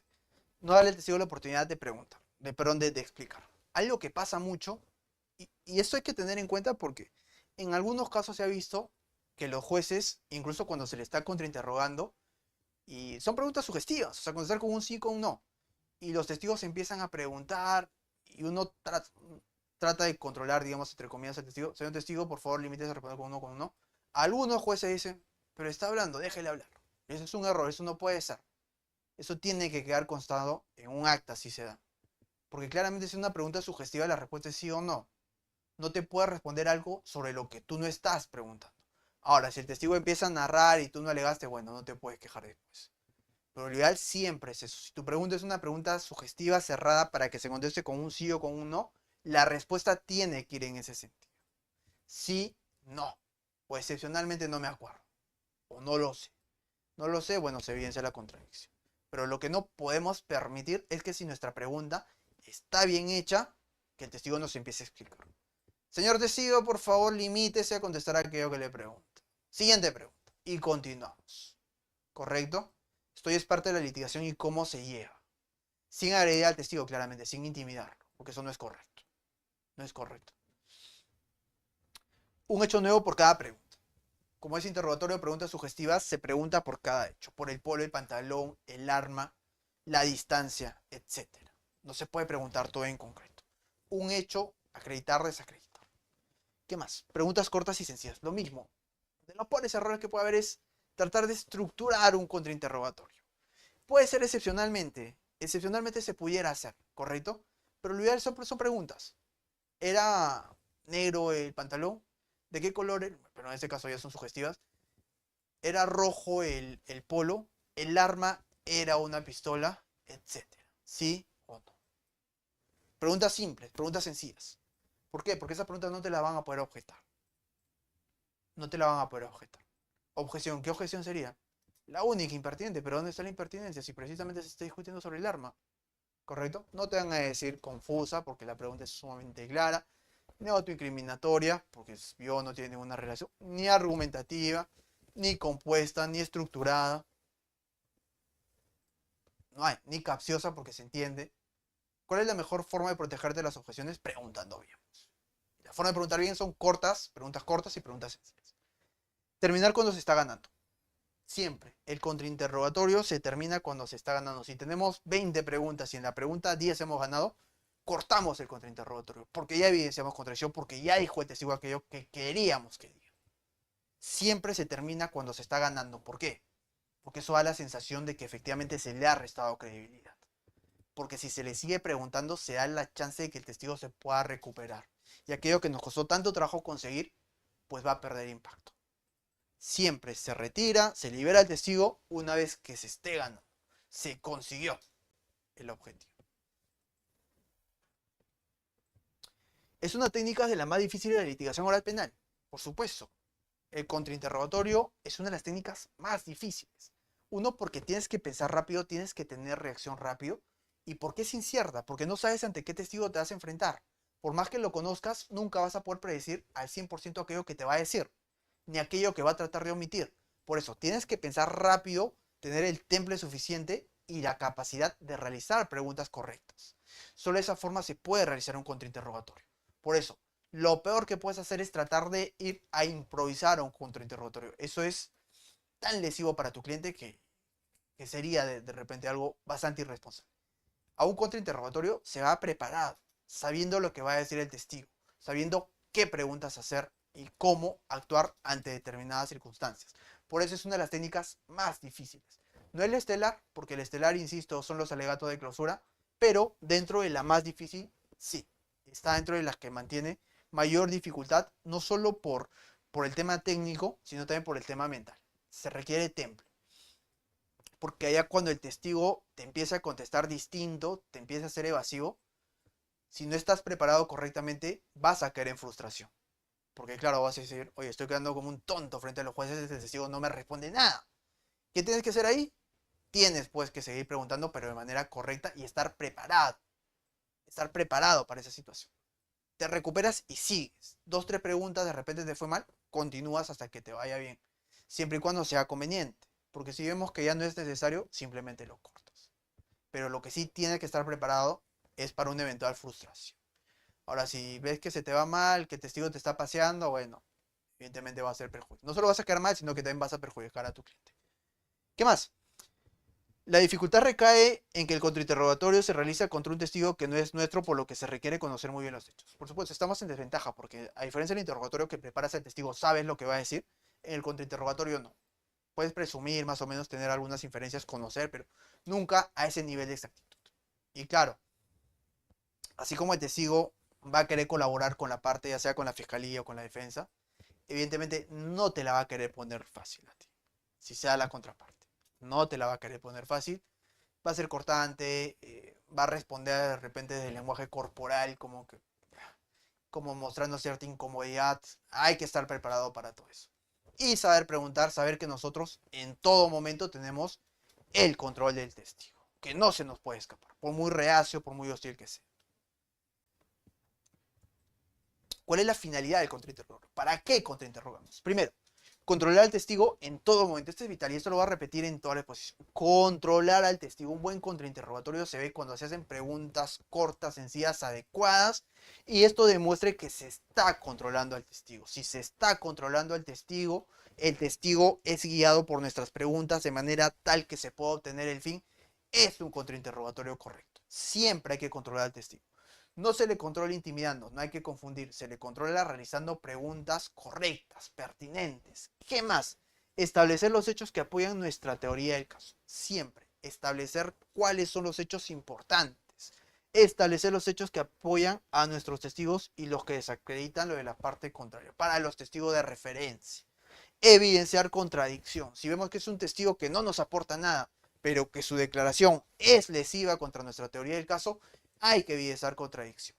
De repente, en esta nueva declaración está agregando cosas que no la dijo antes y nosotros de manera clara, porque hemos estudiado nuestro caso, la detectamos, generamos contradicción. Señor, momentito, usted dijo una cosa distinta. Y eso tiene que quedar en la mente de los jueces. ¿Qué más? Atacar la credibilidad del testigo. De repente el testigo tiene tremenda narrativa. Se investiga que el testigo tiene 3 condenas por falsa declaración. Y no lo narro. El fiscal no le pregunta. Y nosotros hemos investigado, tenemos las condenas y le preguntamos, señor, ¿es cierto que usted el año 2015, 2020, 2025 fue condenado por este delito? Sí. ¿Fue condenado porque mintió en un juicio oral? Sí. No más preguntas, señor. Ya se restó su credibilidad. Hacerlo de manera persuasiva. La persuasión en la litigación oral es fundamental. A veces podemos tener la razón, podemos saber mucho, pero si no lo transmitimos de manera correcta, se pierde. Pasa lo mismo con el testigo. El testigo puede tener mucha información. Si no se le desahoga de manera correcta, perdemos esa oportunidad. Y si nos toca contrainterrogar y no conocemos todo ello, los puntos que hay que atacar, perdemos una oportunidad también importante. Preguntas sugestivas, siempre preguntas cerradas. Un error que se da y de manera excepcional, insisto, esto no es matemática, no es que siempre, pero de manera casi excepcional, casi nunca, ya por decir nunca, casi le podemos decir casi, se hacen preguntas abiertas. No se recomienda en lo absoluto, salvo cuando vemos que el testigo de repente le gusta hablar mucho y se va se va, en este caso, desacreditar él por su propia cuenta, bueno, dale cuerda, pero son cosas excepcionales que casi nunca ocurren. Lo normal es que las preguntas sean cerradas y sugestivas. Un error que se comete siempre con esto, al menos cuando no se está preparado correctamente. Cuando se le empieza a hacer las preguntas y de repente nosotros pensamos que el testigo nos va a responder en cierto sentido y nos responde en lugar de un sí, un no. Algo que sale casi de manera automática. O un no sé, por ejemplo. O un no estoy seguro. Y decimos, oye, pero no, porque la siguiente pregunta estaba conectada con esta y tenía que decirme acá que sí, porque ya le dijo antes, pero me está diciendo que no sabe. La respuesta casi automática es ¿por qué? El por qué. Eso es cuando en un interrogatorio, un contrainterrogatorio, la siguiente pregunta automática, ustedes escuchan y dicen ¿por qué? Es porque ese testigo le ha respondido algo que no estaba preparado. Ese por qué sale casi automático. Es algo que se da y seguramente muchos colegas que están escuchando que se dedican a eso, en algún momento les ha pasado. Están preguntando y de repente el testigo dice algo que no sabían. ¿Por qué? Nos guardamos un momento, respiramos y retomamos. Pero no hay que preguntar el por qué. Usted pregunta el por qué y le está abriendo una carta, un abanico enorme al testigo. Para que pregunte, se vaya para acá, se vaya por allá, y usted ya no le va a poder cortar, porque usted le está pidiendo explicaciones. El por qué no se utiliza en el contrainterrogatorio. Así instintivamente nos ganan, es preferible quedarse callado 2-3 segundos, repensar, a preguntar automáticamente porque estamos en un ritmo el por qué. Abres esa puerta, el testigo se va a comenzar a narrar. ¿Qué más? Preguntas diseñadas para retar la credibilidad del testigo. Siempre en ese ritmo. El testigo sienta que se le está preguntando. Tenemos que hacernos sentir como abogados, de manera disuasiva. ¿Correcto?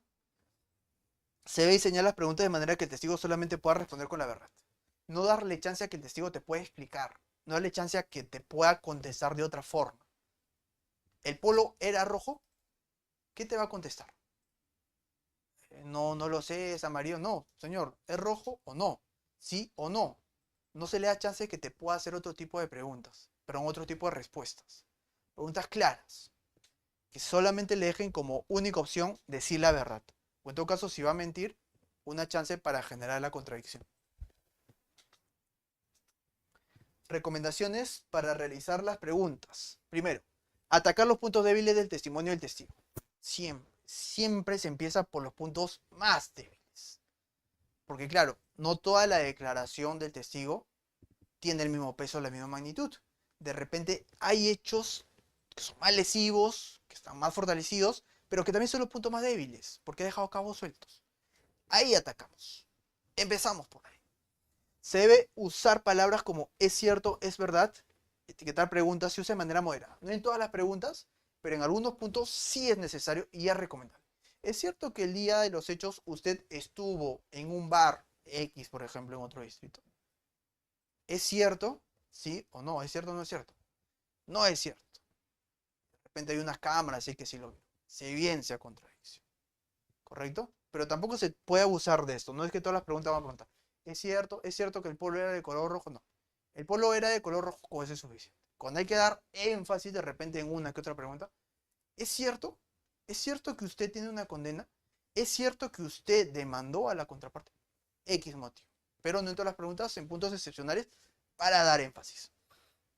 El contenido de las preguntas tiene que ser claro de tal forma que el testigo entienda la primera. Un error que puede haber, total, es cuando el testigo te dice, no, no entiendo. O sea, si el testigo te dice no entiendo, es por dos motivos. Uno, porque te quiere cortar, otro, porque verdaderamente no he entendido. Y si la pregunta es clara, todos la han entendido menos el testigo, este testigo se está haciendo el tonto. No quiere contestar, está ganando tiempo. Pero si verdaderamente la pregunta está mal formulada, pues, ¿qué le vas a hacer, pues? Señor abogado, por favor, reformule todo eso. ¿Correcto? Objeción confusa, fundado, señor reformule. Y si de repente ni estás preparado, no sabes cómo reformular, pierdes una oportunidad muy importante. En el contraexamen debemos de sacar los hechos que necesitamos para poder construir nuestros alegatos de clausura. Acá, habíamos dicho en unas clases anteriores que el alegato de clausura se construye a través de todo aquello que se ha actuado en el juicio oral. Si nosotros desacreditamos al testigo estrella, tenemos un plus muy fuerte para nuestros alegatos de clausura. Porque conforme nuestros alegatos de clausura, conforme vino ese testigo, fue examinado, se pudo evidenciar que mentía, que no declaró que tenía condenas por mala fe, en este caso por haber declarado falsamente. Por lo tanto, todo dicho de ese testigo queda anulado, carece de veracidad. Sentaste la base, una base muy fuerte para tus alegatos de clausura. ¿Qué más? Recomendaciones.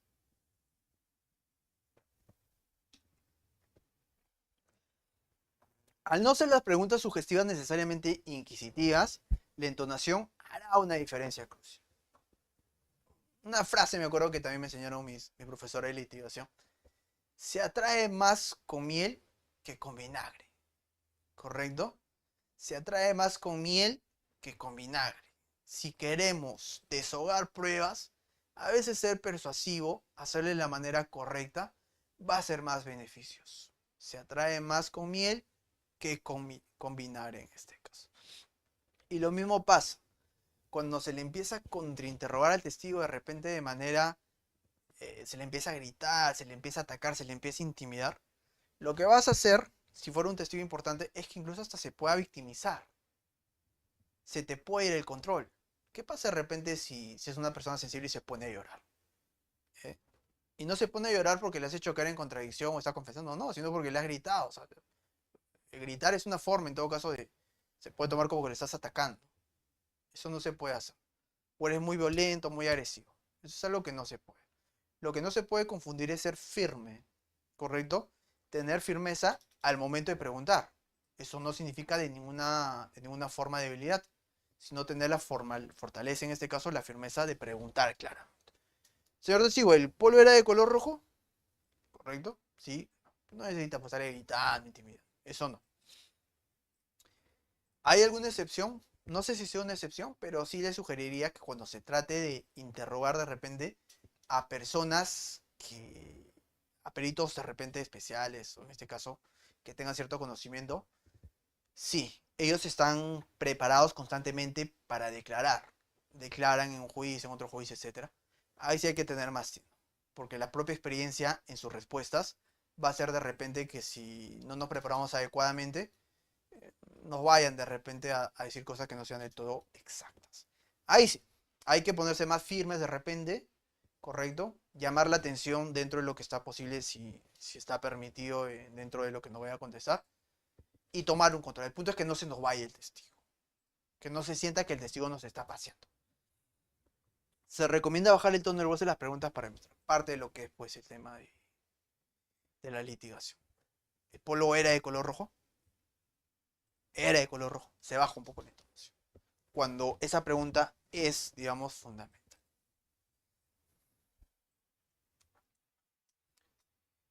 La credibilidad de los testigos. Primero, los jueces medirán la credibilidad del testigo de acuerdo a nuestro contrainterrogatorio. Todo aquello que dijo el testigo va a ser medido de acuerdo a lo que nosotros podamos sacar del contrainterrogatorio. Si el testigo nos paseó al abogado, al fiscal, esa declaración va a tener mucha fortaleza. Si se desacreditó, pues evidentemente lo que ha dicho va a ser restado. Cuidado, en el contrainterrogatorio también se medirá en la credibilidad del abogado. Si el abogado, y esto es lo que pasa mucho, cuando se esté en un juicio, evidentemente, o no en un juicio, sino en general en cualquier etapa, el abogado no es la estrella por sí misma. El abogado no va a lucirse por sí mismo. Va a lucirse a través del trabajo que vaya a realizar. Y esto va a traer como consecuencia algo beneficioso para el cliente. Pero claro, si por encima de aquello que vaya a decir el testigo, primamos que de repente como abogados no quedemos mal, que no importa lo que diga el testigo, el punto es que parezca, ¿no? Que somos ilustrados, que estamos preguntando, que somos incisivos, y se nos olvida que con una actitud de esa forma, de esa magnitud, daña incluso aquello que es lo más importante dentro del caso, que en este caso sería pues la libertad de nuestro cliente. Eso no. Parte de la responsabilidad del abogado es precisamente hacer las cosas correctamente. Y para hacer las cosas correctamente, pues hay que estar preparados. Y claro, eso también te resta credibilidad. Te resta credibilidad como abogado. No te lo van a decir ahí mismo, pero eso es una concepción que se va dando. ¿Qué más? Se debe buscar la forma más persuasiva de obtener la información que necesitamos y desacreditar al testigo sin ser hostil y respetuosos. No se necesita, como le comento, hacer llorar al testigo para tener algo beneficioso. Preguntando correctamente va a ser suficiente. Si somos demasiado intensos con el testigo durante el contrainterrogatorio, podríamos perder credibilidad debido a la empatía de la víctima o testigo. Y eso puede ser peor todavía. Supongamos que nos toca contrainterrogar a la persona que está denunciando, ¿correcto? Y es un delito de lesión, de repente es mujer, de repente, y se le empieza a preguntar. Y ahora se pone a llorar, no porque esté fingiendo, sino porque las preguntas que le estás haciendo son invasivas, el tono de repente es intimidante, tratas de repente de atacarla a través, no sé. Esto evidentemente te va a restar credibilidad. Mucho cuidado. Si el tiempo nos hubiese dado un poco más dentro del interrogatorio, hubiésemos abordado lo que es el interrogatorio avanzado, que es cómo es que se tiene que preguntar a los peritos, a los policías y a las personas de repente que han sido agraviadas, que es una técnica distinta. El contenido evidentemente es el mismo, pero la forma de realizar es distinto. Se sigue otros parámetros. Sin perjuicio de ello, pues hay que mencionarlo siempre porque es importante. ¿Cuáles son los objetivos? Establecer los hechos para reforzar nuestra teoría del caso. Mantener el control del testigo en todo momento a través de las preguntas sobre hechos y no conclusiones. Mantener el control, hay que controlar al testigo. ¿Y cuál es la forma por excelencia de controlar? A través de preguntas bien formuladas. Establecer los hechos para reforzar la credibilidad o debilitar según nuestra estrategia. ¿Qué hechos fortalecen? ¿Qué hechos debilitan? Etcétera. El punto es que cuando el testigo se ha liberado, quede sumamente claro si aquello de lo que dijo nos va a favorecer o no nos va a favorecer, porque ello va a ser el resultado de nuestro contrainterrogatorio. ¿Qué más? El objetivo siempre será presentar los hechos de la manera más persuasiva y disuasiva, la credibilidad de la evidencia de la contraparte. Siempre. No siempre se quiere disminuir la credibilidad del testigo, sino también se podrá disminuir la credibilidad del testigo. Cuando no se puede de repente desacreditar la credibilidad del testigo, correcto, de repente es un testigo honorable, como seguramente son la mayoría de personas que van a declarar. que no tiene ninguna condición distinta, simplemente está yendo a colaborar con la justicia, ¿correcto? En todo caso, no se le puede restar la credibilidad. Pero ello no significa que todo aquello que haya dicho pueda tener cierto sustento. Porque puede ser incluso que esa persona que haya visto sea corta de vista, de repente. Y se le pregunta, no con el ánimo de repente de demostrar que está mintiendo, sino pero que de repente ha tenido una percepción errónea.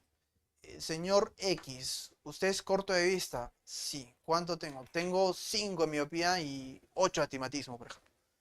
Señor, ¿usted sin lentes no ve? No veo. ¿Cuál es la distancia máxima que puede ver? 2 metros sin lentes. Correcto. ¿A qué distancia estaba el balcón de su vecino? A 10 metros. No más preguntas, señores. Que sí que no vio. Estaba sin lentes, ¿correcto?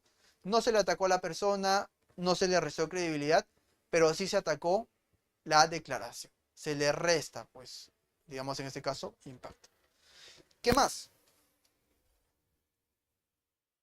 ¿Cómo atacar la credibilidad? Para atacar la credibilidad del testigo debemos de investigar lo siguiente. Primero los hechos del caso, tenerlo sumamente claro. La escena del crimen, si es que lo hubiera. Las circunstancias personales del testigo. En este caso, pues, es que no tuviera de repente denuncias, alguna demanda, alguna contienda con la persona. Investigar declaraciones anteriores, correcto, qué fue lo que ha declarado, pues, ante la fiscalía, ante la policía, escritos en redes sociales u otros. Esto es importante. La evidencia que se deja. De repente está declarando, pues, y resulta que hay una conversación anteriormente en redes sociales, una disputa, una amenaza que le dijo, ¿correcto? No, le comentó, vas a ver que yo voy a declarar en tu contra. Y eso no lo declara, pero se encuentra. Hay que tener también bastante cuidado con eso. A tener en cuenta. No hay que discutir con el testigo hechos que no sean de gran importancia y que ya que lo único que va a hacer es perjudicar al abogado. Aquello que no es relevante no se pregunta, no se discute. Si el testigo habló de 10 hechos y solamente un hecho es importante, solo se pregunta por ese hecho. No se discute con el testigo. Y eso es muy importante. El testigo te quiere preguntar, te quiere repreguntar, no lo permitas nunca. Señor testigo, usted está acá para responder. Quien hace las preguntas soy yo. Señor juez, por favor, solicito instruya nuevamente al testigo a que él está acá únicamente para responder. No me puede preguntar. Se tiene que mostrar la contradicción en el momento en que se evidencia la mentira o el momento en que el testigo brinda información que pueda dañar nuestra teoría del caso. Evidentemente, si dentro del contrainterrogatorio se demuestra o detectamos que el testigo evidentemente está mintiendo, ahí se tiene que evidenciar. Ese es el momento. No se va a esperar hasta el final, porque puede ser incluso que cambie su versión o que se recupere. Ahí, detectamos que hay una mentira, una contradicción, en ese mismo momento lo hacemos ver. Si no se evidencia la contradicción en ese momento, la información brindada quedará como cierta. Por supuesto, si no evidenciamos que está mintiendo, se presume que aquello que ha dicho es cierto. Es cierto. Y los jueces se van a llevar esa percepción. Por lo tanto, si en ese momento detectamos que hay alguna mentira, ahí mismo lo evidenciamos. ¿Cómo demostrar contradicción? Primero, si decimos demostrar contradicción, hay que seguir 4 pasos. Primero, confirmamos que lo que ha dicho lo haya dicho. Después, acreditamos a través de que lo dijo. Confrontamos, ponemos a la vista. Una vez que se logra, terminamos. Acabamos. Vamos a ver uno por uno.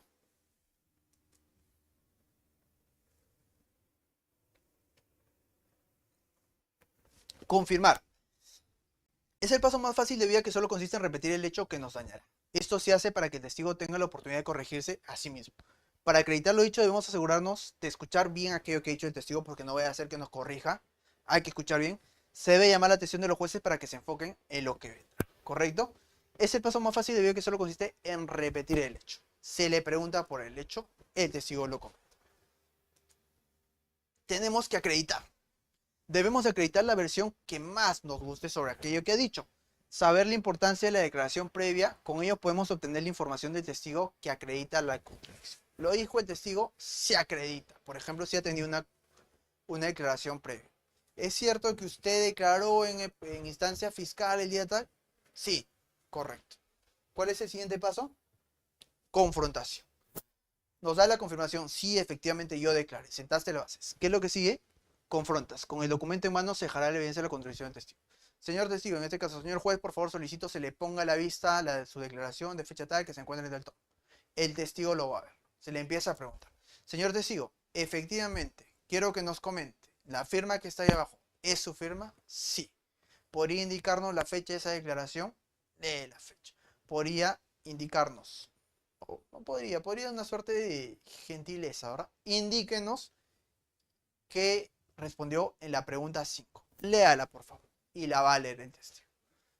Es recomendable no hacer que el testigo lo lea en voz alta, y eso hay que tener en cuenta. Se recomienda siempre para estar al tanto, debido a que se pueden enfatizar palabras que pudiera quitar el foco de la atención. Esto hay que estar muy atento. Esto es sobre todo para ver la forma en que lee el testigo. Si no lo lee, evidentemente es muy importante, incluso podemos leerlo nosotros. Esa es la posibilidad. Y finalmente, una vez que se demuestre la contradicción, el testigo de repente identificamos que dijo A, correcto, sentamos las bases de aquello que ya dijo previamente, confrontamos lo que haya dicho y finalmente acabamos. Luego de la confrontación corresponde acabar. Si evidenciamos que el testigo mintió, que con su sola lectura sabemos que se contradice con lo que ha dicho, no se le va a preguntar, pues, ¿por qué nos está mintiendo? ¿Por qué nos ha mentido, testigo? ¿Podría explicarnos por qué dijo A y por qué dijo B? Y ahí te va a empezar a explicar. No, que en ese día yo estaba así, estaba asustado, X será la oportunidad. Y el impacto de esa confrontación que tuviste, chao, esa contradicción se desinfla, porque le da la chance de explicar. Por eso, una vez que se logre la contradicción, se acaba, se termina.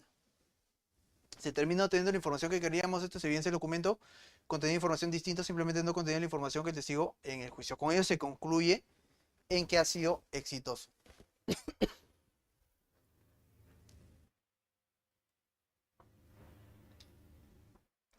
Con esto básicamente, si se logra esto, puedes terminar tu contrainterrogatorio, porque ya restaste la credibilidad. Ya le dijiste, oye, ¿sabes qué, señor testigo? Usted está mintiendo, usted está cayendo en contradicción. Por lo tanto, todo aquello que he hecho carece de sustento. ¿Por qué? Porque si en este hecho nos está contradiciendo, se está mintiendo, ¿qué nos hace ver o qué seguridad nos da que los otros hechos no? Pues mejor se termina, no más preguntas. El testigo vino y mintió. Se demostró que mintió. Lo usamos en nuestros alegatos de clausura. Dicho ello, hay muchísimo más que hablar sobre estos temas. Objeciones, de repente cuando el lenguaje corporal incluso que se tendría que ver. Correcto, pero estamos con el tiempo, así que con eso estamos terminando esta sesión de lo que es el interrogatorio y el contrainterrogatorio y quedamos atentos a si hay alguna pregunta, de repente algún aspecto que aclarar. Muchas gracias, doctor, por esta excelente ponencia. En esta medida vamos a pasar rápidamente a la ronda de preguntas, estimados participantes. Recuerden que pueden hacer todas las preguntas correspondientes en el chat de la sesión, es decir, en el por medio escrito. Por favor, agradecemos que sean preguntas respecto al tema en cuestión. Asimismo, también pueden realizar su pregunta levantando la mano en la plataforma de Zoom, tal y como yo lo estoy haciendo en esta oportunidad, en caso deseen tener el uso de la palabra. Perfecto, doctores. Entonces, esa es la especificación para esta ronda de preguntas.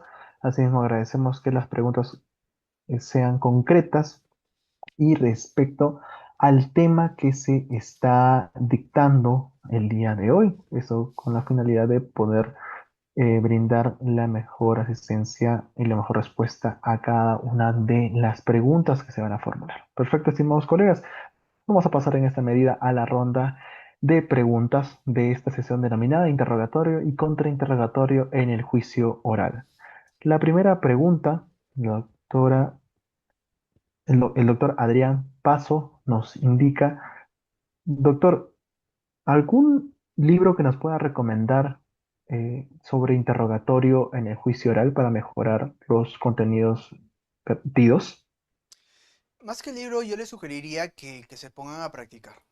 Ahí le vamos a pasar las diapositivas que son propiamente bastante ilustrativas de aquello pues que se pueda dar. Es difícil que se pueda ver un contrainterrogatorio o un interrogatorio leyendo. Ya de hecho los estudios que yo tengo pues en este tema han sido todos prácticamente practicando. Se reduce a eso, se reduce a eso. Claro, evidentemente para entender propiamente qué es un contrainterrogatorio, hay que saber cuál es la razón y cuál es la finalidad. Y eso ya parte pues de una concepción que alguien pueda tener propiamente de cómo es que se tiene que ejercer el derecho. Desde mi punto de vista, yo tengo una posición, digamos, bastante garantista por mi rol como abogado defensor y vinculo mucho este tema a lo que es el respeto irrestricto al derecho a la defensa. Y lo entiendo que un buen interrogatorio y contrainterrogatorio radica principalmente en hacer buenas preguntas. Pero si me recomiendas un libro, no te diría los libros de derecho procesal, los manuales que te permitan sentar bases, pero ya de por sí pretender de repente crear o contrainterrogar correctamente a través de la lectura no es del todo recomendable. Esto te va, insisto, permitir digamos, sentar bases, pero si no se practica, no se está pues en el día a día, en la rutina correcta de hacer esto, perfeccionarte, eh, es poco probable de repente que se perfeccione la técnica. De todas formas, igual, muchas gracias por la pregunta. Muchas gracias, doctor. Pasamos a la siguiente pregunta de Mariana López. Doctor, muchas gracias por su excelente ponencia. Mi consulta es desde su experiencia en audiencias, ¿cuál considera que es el error más frecuente que cometen los abogados litigantes cuando realizan su primer contrainterrogatorio?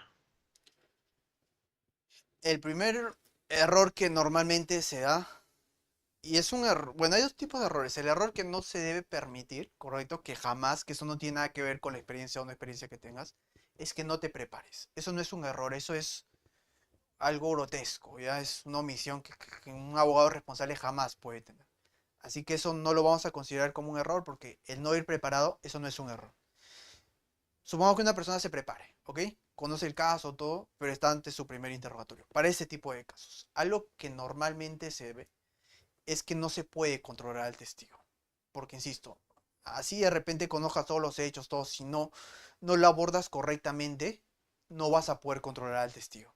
Y sobre todo si de repente te toca un testigo experimentado, un policía, de repente ya con años de edad, un militar, un perito de repente que tiene mucha experiencia y dejar la sensación de repente, pese a que tus preguntas estuvieron bien formuladas, bien planteadas, pero no las realizaste de manera correcta, con el ritmo adecuado, y dejar esa sensación de que no se pudo controlar al testigo, no se le restó credibilidad, no por el tipo de preguntas, sino principalmente por la forma en cómo se hizo.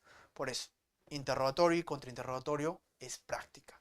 Practiquen, practiquen, una vez evidentemente que ya tengan el conocimiento, digamos, las bases, de acuerdo a lo que ustedes puedan entender por el ejercicio de la defensa, y realizarlo con base a ello, ¿correcto? Pero uno de los errores principales es eso, que al momento se te pueda ir e incluso por los nervios puedas caer en eso que decíamos en la exposición, el preguntar por qué. Eso sí es algo que se da. El testigo te responde algo, de repente no sabes cómo repreguntar o cómo reformular, o la otra parte te objeta y no sabes cómo replantear la pregunta. Tu siguiente respuesta para no quedarte callado es decir por qué. Ya eso es un error que pasa mucho. ¿Y cómo se quita ese error? Bueno, simplemente eso, entrenando y practicando. Muchas gracias por la pregunta. Muchas gracias, doctor. Pasamos a la siguiente pregunta. Nos indica doctora Sofía Vargas. Doctor, un gusto escucharlo. Mi pregunta es la siguiente. En su opinión, ¿qué peso tiene realmente el lenguaje no verbal del testigo durante el interrogatorio frente a la consistencia lógica de sus declaraciones? Qué buena pregunta. Esa pregunta es algo que, insisto, también si de repente el tiempo nos hubiese alcanzado lo hubiésemos tocado, pero ahora nos va a permitir. El lenguaje corporal en la litigación oral es fundamental. Fundamental. Cualquier persona que oralice y que le diga que la persuasión, la disuasión, no importa, les está mintiendo. No se ajusta. Incluso desde el punto de vista hasta evolutivo de la persona. El lenguaje corporal es muy importante. Un lenguaje corporal que inspire autoridad, evidentemente va a aumentar la prognosis de que el testigo te responda aquello que tú estás buscando. En este caso, un lenguaje corporal, de repente más abajo, de repente no seguro, titubeando al momento de preguntar, va a generar pues que evidentemente el testigo te pueda incluso no responder aquello que tú estás buscando. El lenguaje corporal es fundamental. No hay que confundir incluso con la intimidación. La intimidación es otra cosa, que no tiene nada que ver con esto. El lenguaje corporal, una cosa es ser agresivo y otra cosa es ser seguro. No se puede confundir. La seguridad no tiene nada que ver con la agresividad. Y esto lo tienes que demostrar al momento en que vas a contrainterrogar. Que el testigo sepa que tú sabes todo el caso, porque si te miente, tú lo vas a hacer quedar mal. Tú vas a evidenciar. El testigo, cada vez que te responda, tiene que saber eso. Y eso solamente lo demuestras a través de un interrogatorio y contrainterrogatorio correcto. Ahora, me voy a permitir explayar en este punto cómo el lenguaje corporal es fundamental. El método RAID, el método RIT, que seguramente algunos de ustedes lo han escuchado. No se aplica en nuestro sistema, pero es algo bastante usado en el common law. Lo aplican los policías al momento en que van a interrogar a un sospechoso, a alguna persona detenida por causa probable. ¿Qué es lo que se le señala? Hay un método, ¿correcto? Y muchos de ustedes seguramente lo habrán visto en las series, en películas. Viene un testigo, una persona que está siendo sospechoso, lo sienta en un cuarto oscuro así, se empiezan a preguntar. Acá todo está pensado en determinado sentido. No es casualidad que ese cuarto no tenga distracciones, sea de color oscuro, gris, tenue, que de repente la posición de las sillas tenga determinado sentido para darle cierto grado de autoridad. Todo eso está pensado, eso no es al azar. Y el método RAID se aplica precisamente en esa situación, que es esta suerte de manipulación a través de las preguntas, del lenguaje, que se le va a dar a esta pregunta para que finalmente, en toda la persona que está siendo interrogada, para que finalmente termine confesando. ¿Correcto? Son 9 pasos, no lo vamos a explicar ahora claramente, pero se radica en eso. Se le empieza de repente a rodear, se le trae la prueba, ¿no? De repente es un arma, traen el arma, la ponen ahí frente de él para que la vaya viendo, ¿correcto? No se le pregunta nada, pero el hecho de que está el arma, si la persona verdaderamente es culpable, lo va a decir, oye, si ya tiene el arma, evidentemente, y se le empieza a preguntar, ¿reconoces esta arma? Sí. No, no la reconozco. ¿Ves la mancha de sangre? Esa sangre, ¿a quién le pertenece? Y dice, no, no sé quién es. Y él le sacan un informe. De acuerdo a nuestros exámenes de laboratorio, esa mancha de sangre te pertenece. ¿Correcto? Y a eso claramente en un juicio no lo vas a hacer, pues, porque es totalmente sugestivo, autoincriminatorio. Pero es un método que utilizan los policías a través de eso. Y el lenguaje corporal aquí es fundamental. Recomendación de serie que sí o sí tienen que ver para que vean este tipo de casos, Hunter, que está en Netflix. Mírenla, súper recomendada. Ahí van a ver cómo se aplica, cómo a través de un interrogatorio, un contrainterrogatorio dentro pues de una instancia policial, se logra incluso que la propia gente confiese. Esto aparentemente sería bueno. ¡Wow! Qué método súper bueno, brillante, pero en la práctica no es así, porque eso puede conllevar a condenas erróneas. Hay interrogatorios que duran 5, 6, 7, 8, 12 horas. Y ahí, por ejemplo, se ve que hay personas que con el hecho ya de terminar, terminan confesando. Por eso es que esa prueba está prohibida, está proscrito. Porque más allá que un interrogatorio, es una suerte de manipulación. Manipulación donde el lenguaje corporal tiene muchísimo que ver. Condenas erróneas de esto en el common law en Estados Unidos hay muchísimas. ¿Correcto? Que es el principal tino de repente para poder, después evidentemente de un falso reconocimiento, para poder tener sentencias erróneas. Pero muy importante, en todo caso, siempre que vayan a hacer un interrogatorio, un contrainterrogatorio, tengan en cuenta y tengan sumamente claro que el lenguaje corporal, cómo vayan a presentarse, va a ser determinante. Va a ser determinante. Muy buena pregunta, muchas gracias. Gracias, doctor. Pues, muchas gracias, doctor. Pasamos a la siguiente pregunta de la sesión del día de hoy. Doctor Carlos Morales nos dice, doctor, buenas noches. En un caso de delito de tocamientos indebidos, la Fiscalía regularmente cita y lleva a la familia del acusado a declarar a pesar que no haya visto nada. En ese caso, entonces, ¿podría la familia no estarían obligadas a declarar ni como testigo? Sí, claro, claro, por supuesto, no están obligadas. Para empezar, eso en etapa intermedia se debería de cuestionar, en el ofrecimiento de pruebas. No puede declarar porque simplemente es familiar. Claro, por supuesto. Y estando ahí en juicio, se le pregunta si acoge ese derecho. No voy a declarar porque claramente soy pues parte de, en este caso, familiar. No se le puede obligar. Buena pregunta de todas formas, muchas gracias. Muchas gracias, doctor. Doctor Nilo Taipe nos dice, doctor, buenas noches. Una pregunta, ¿hay alguna ventaja o desventaja con los procesos virtuales en el contrainterrogatorio en el proceso? Sí, sí, sí, sí, totalmente. Totalmente. Es una muy buena pregunta. Es muy distinto que una persona interrogue, contrainterrogue a alguien de manera presencial, a que lo haga de manera virtual. Eso limita muchísimo, muchísimo. El lenguaje corporal es fundamental al momento en que se vaya a realizar. Y claro, estar solamente en una pantalla que te diga, solamente te muestra, limita muchísimo.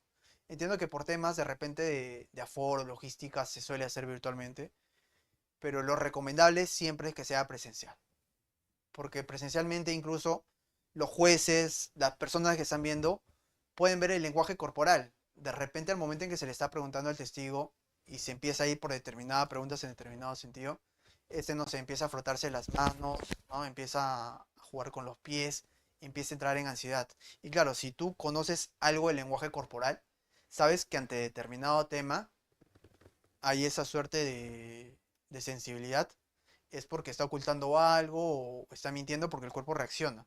Salvo que seas un psicópata que puede mentir sin ningún tipo de culpa, una persona normal dentro de sus cabales, cuando está mintiendo se le nota. No tal vez desde el punto de vista de lo que dice, pero sí desde el lenguaje corporal. Y ahí precisamente, si lo pudieras ver, podrías notar y ser más incisivo sobre esa parte. Algo que evidentemente pues una computadora no siempre te va a permitir. Ahora, imposibilita, no, se puede lograr, sí, por supuesto, pero sí es un poco más complicado. Y eso es precisamente, pues justo con la pregunta anterior que hizo la compañera, que claro, el lenguaje corporal en ese punto es vital. Cuando ven, por ejemplo, en ese caso de los policías, método RID, parte de eso es identificar, hacer esas preguntas gatillo. Preguntas, por ejemplo, de un tema que incomodan. Preguntas de repente invasivas. Insisto, eso no está permitido en nuestro sistema, está proscrito. Pero en este método sí. El punto es que se logre, pues, que en este caso la persona sospechosa confiese. Y con una pregunta gatillo, a veces se paran. Tal vez no son tan espectaculares como en las películas, pero se suele generar ese tipo de confesiones. ¿Correcto? Así que el lenguaje corporal es muy importante. Si tienen la chance de hacer un interrogatorio o contrainterrogatorio de manera de repente presencial, háganlo, opten por esa opción que seguramente va a ser la más recomendable. Muchas gracias por la pregunta. Muchas gracias, doctora. Pasamos a las dos últimas preguntas. Una pregunta rápida, nos dice la doctora Ruth. ¿Podría repetir el nombre de la serie, por favor? ¿El nombre de qué? El nombre de la serie que comentó. Ah, es Mindhunter, que está en Netflix. My Perfecto, doctor, muchas Hunter, My gracias. Hunter, My Hunter, My Hunter, que está en Netflix. Es muy buena, mírenla. Tiene tres temporadas, si no me equivoco. Y van a ver bastante cómo se da esto. Insisto, eso no está permitido en nuestro sistema, pero para que se den cuenta la relevancia de llevar un interrogatorio y un contrainterrogatorio, al menos de manera desde el lenguaje corporal. Perfecto, doctor, muchas gracias. Vamos a la última pregunta. La doctora Gabriela nos dice, doctor, buenas noches. Agradecida por la ponencia. ¿Qué opinión tiene usted al respecto de un caso que se ha dado en la ciudad de Arequipa, donde se altera un testimonio? Es la llamada telefónica de un fiscal a un efectivo PNP, con la finalidad de que éste evada las preguntas del abogado de la parte contraria, teniendo en cuenta que el fiscal señala de forma expresa, necesito que me apoyes con algunas respuestas. Bueno, primero desconozco los hechos, no sé qué es lo que habrá pasado, la verdad que recién me voy a enterar, así que no voy a opinar sobre ese caso en concreto, pero voy a poner un caso hipotético. Claramente no puede haber una suerte de conspiración con testigos. Una cosa muy distinta es que se prepare al testigo correcto y se le prepara diciendo, ¿sabes qué, señor testigo? Usted tiene que decir toda la verdad, ¿correcto? Aquello de lo que no se encuentra seguro, simplemente lo menciona y lo que no se recuerda, dice que no se recuerda. No es necesario que esté inventando ni nada. Eso es parte de la instrucción. La instrucción del testigo no significa que se le vaya a decir que mienta o que actúe maliciosamente. Eso no está permitido. ¿Correcto? De manera general, cuando se prepara un testigo, siempre se le tiene que instruir a que diga la verdad. Eso siempre como principio, incluso desconozco pues qué ahora pasa en Arequipa, pero para que ustedes tengan en claro eso, pues siempre que preparen un testigo, instruirlo a decir la verdad y nunca actuar de manera lesiva. Eso es lo que podría contestar. Muchas gracias por la pregunta. Muchas gracias, doctor. Y nos cita las preguntas de la sesión del día de hoy, que hemos tenido el honor de presentar al doctor Ronnie Santillán, que ha presentado el tema interrogatorio y contrainterrogatorio en el juicio oral. Doctor, algunas últimas palabras para despedir esta sesión, por favor. Muchas gracias, agradecer a todas las personas que se han conectado, insisto, es un día viernes por la noche y mis felicitaciones que pese al horario, pese al día, quieran seguir formándose. Sobre todo un tema bastante práctico, un tema que todos en algún momento lo van a realizar. Vean las series, investiguen más sobre los puntos que les he comentado y esto va a contribuir pues a su formación sobre este tema. Agradezco a Juris y conmigo será hasta otra oportunidad. Muchas gracias, doctor. Muy buenas noches. Te agradecemos por esta sesión. En esa medida hemos culminado la sesión del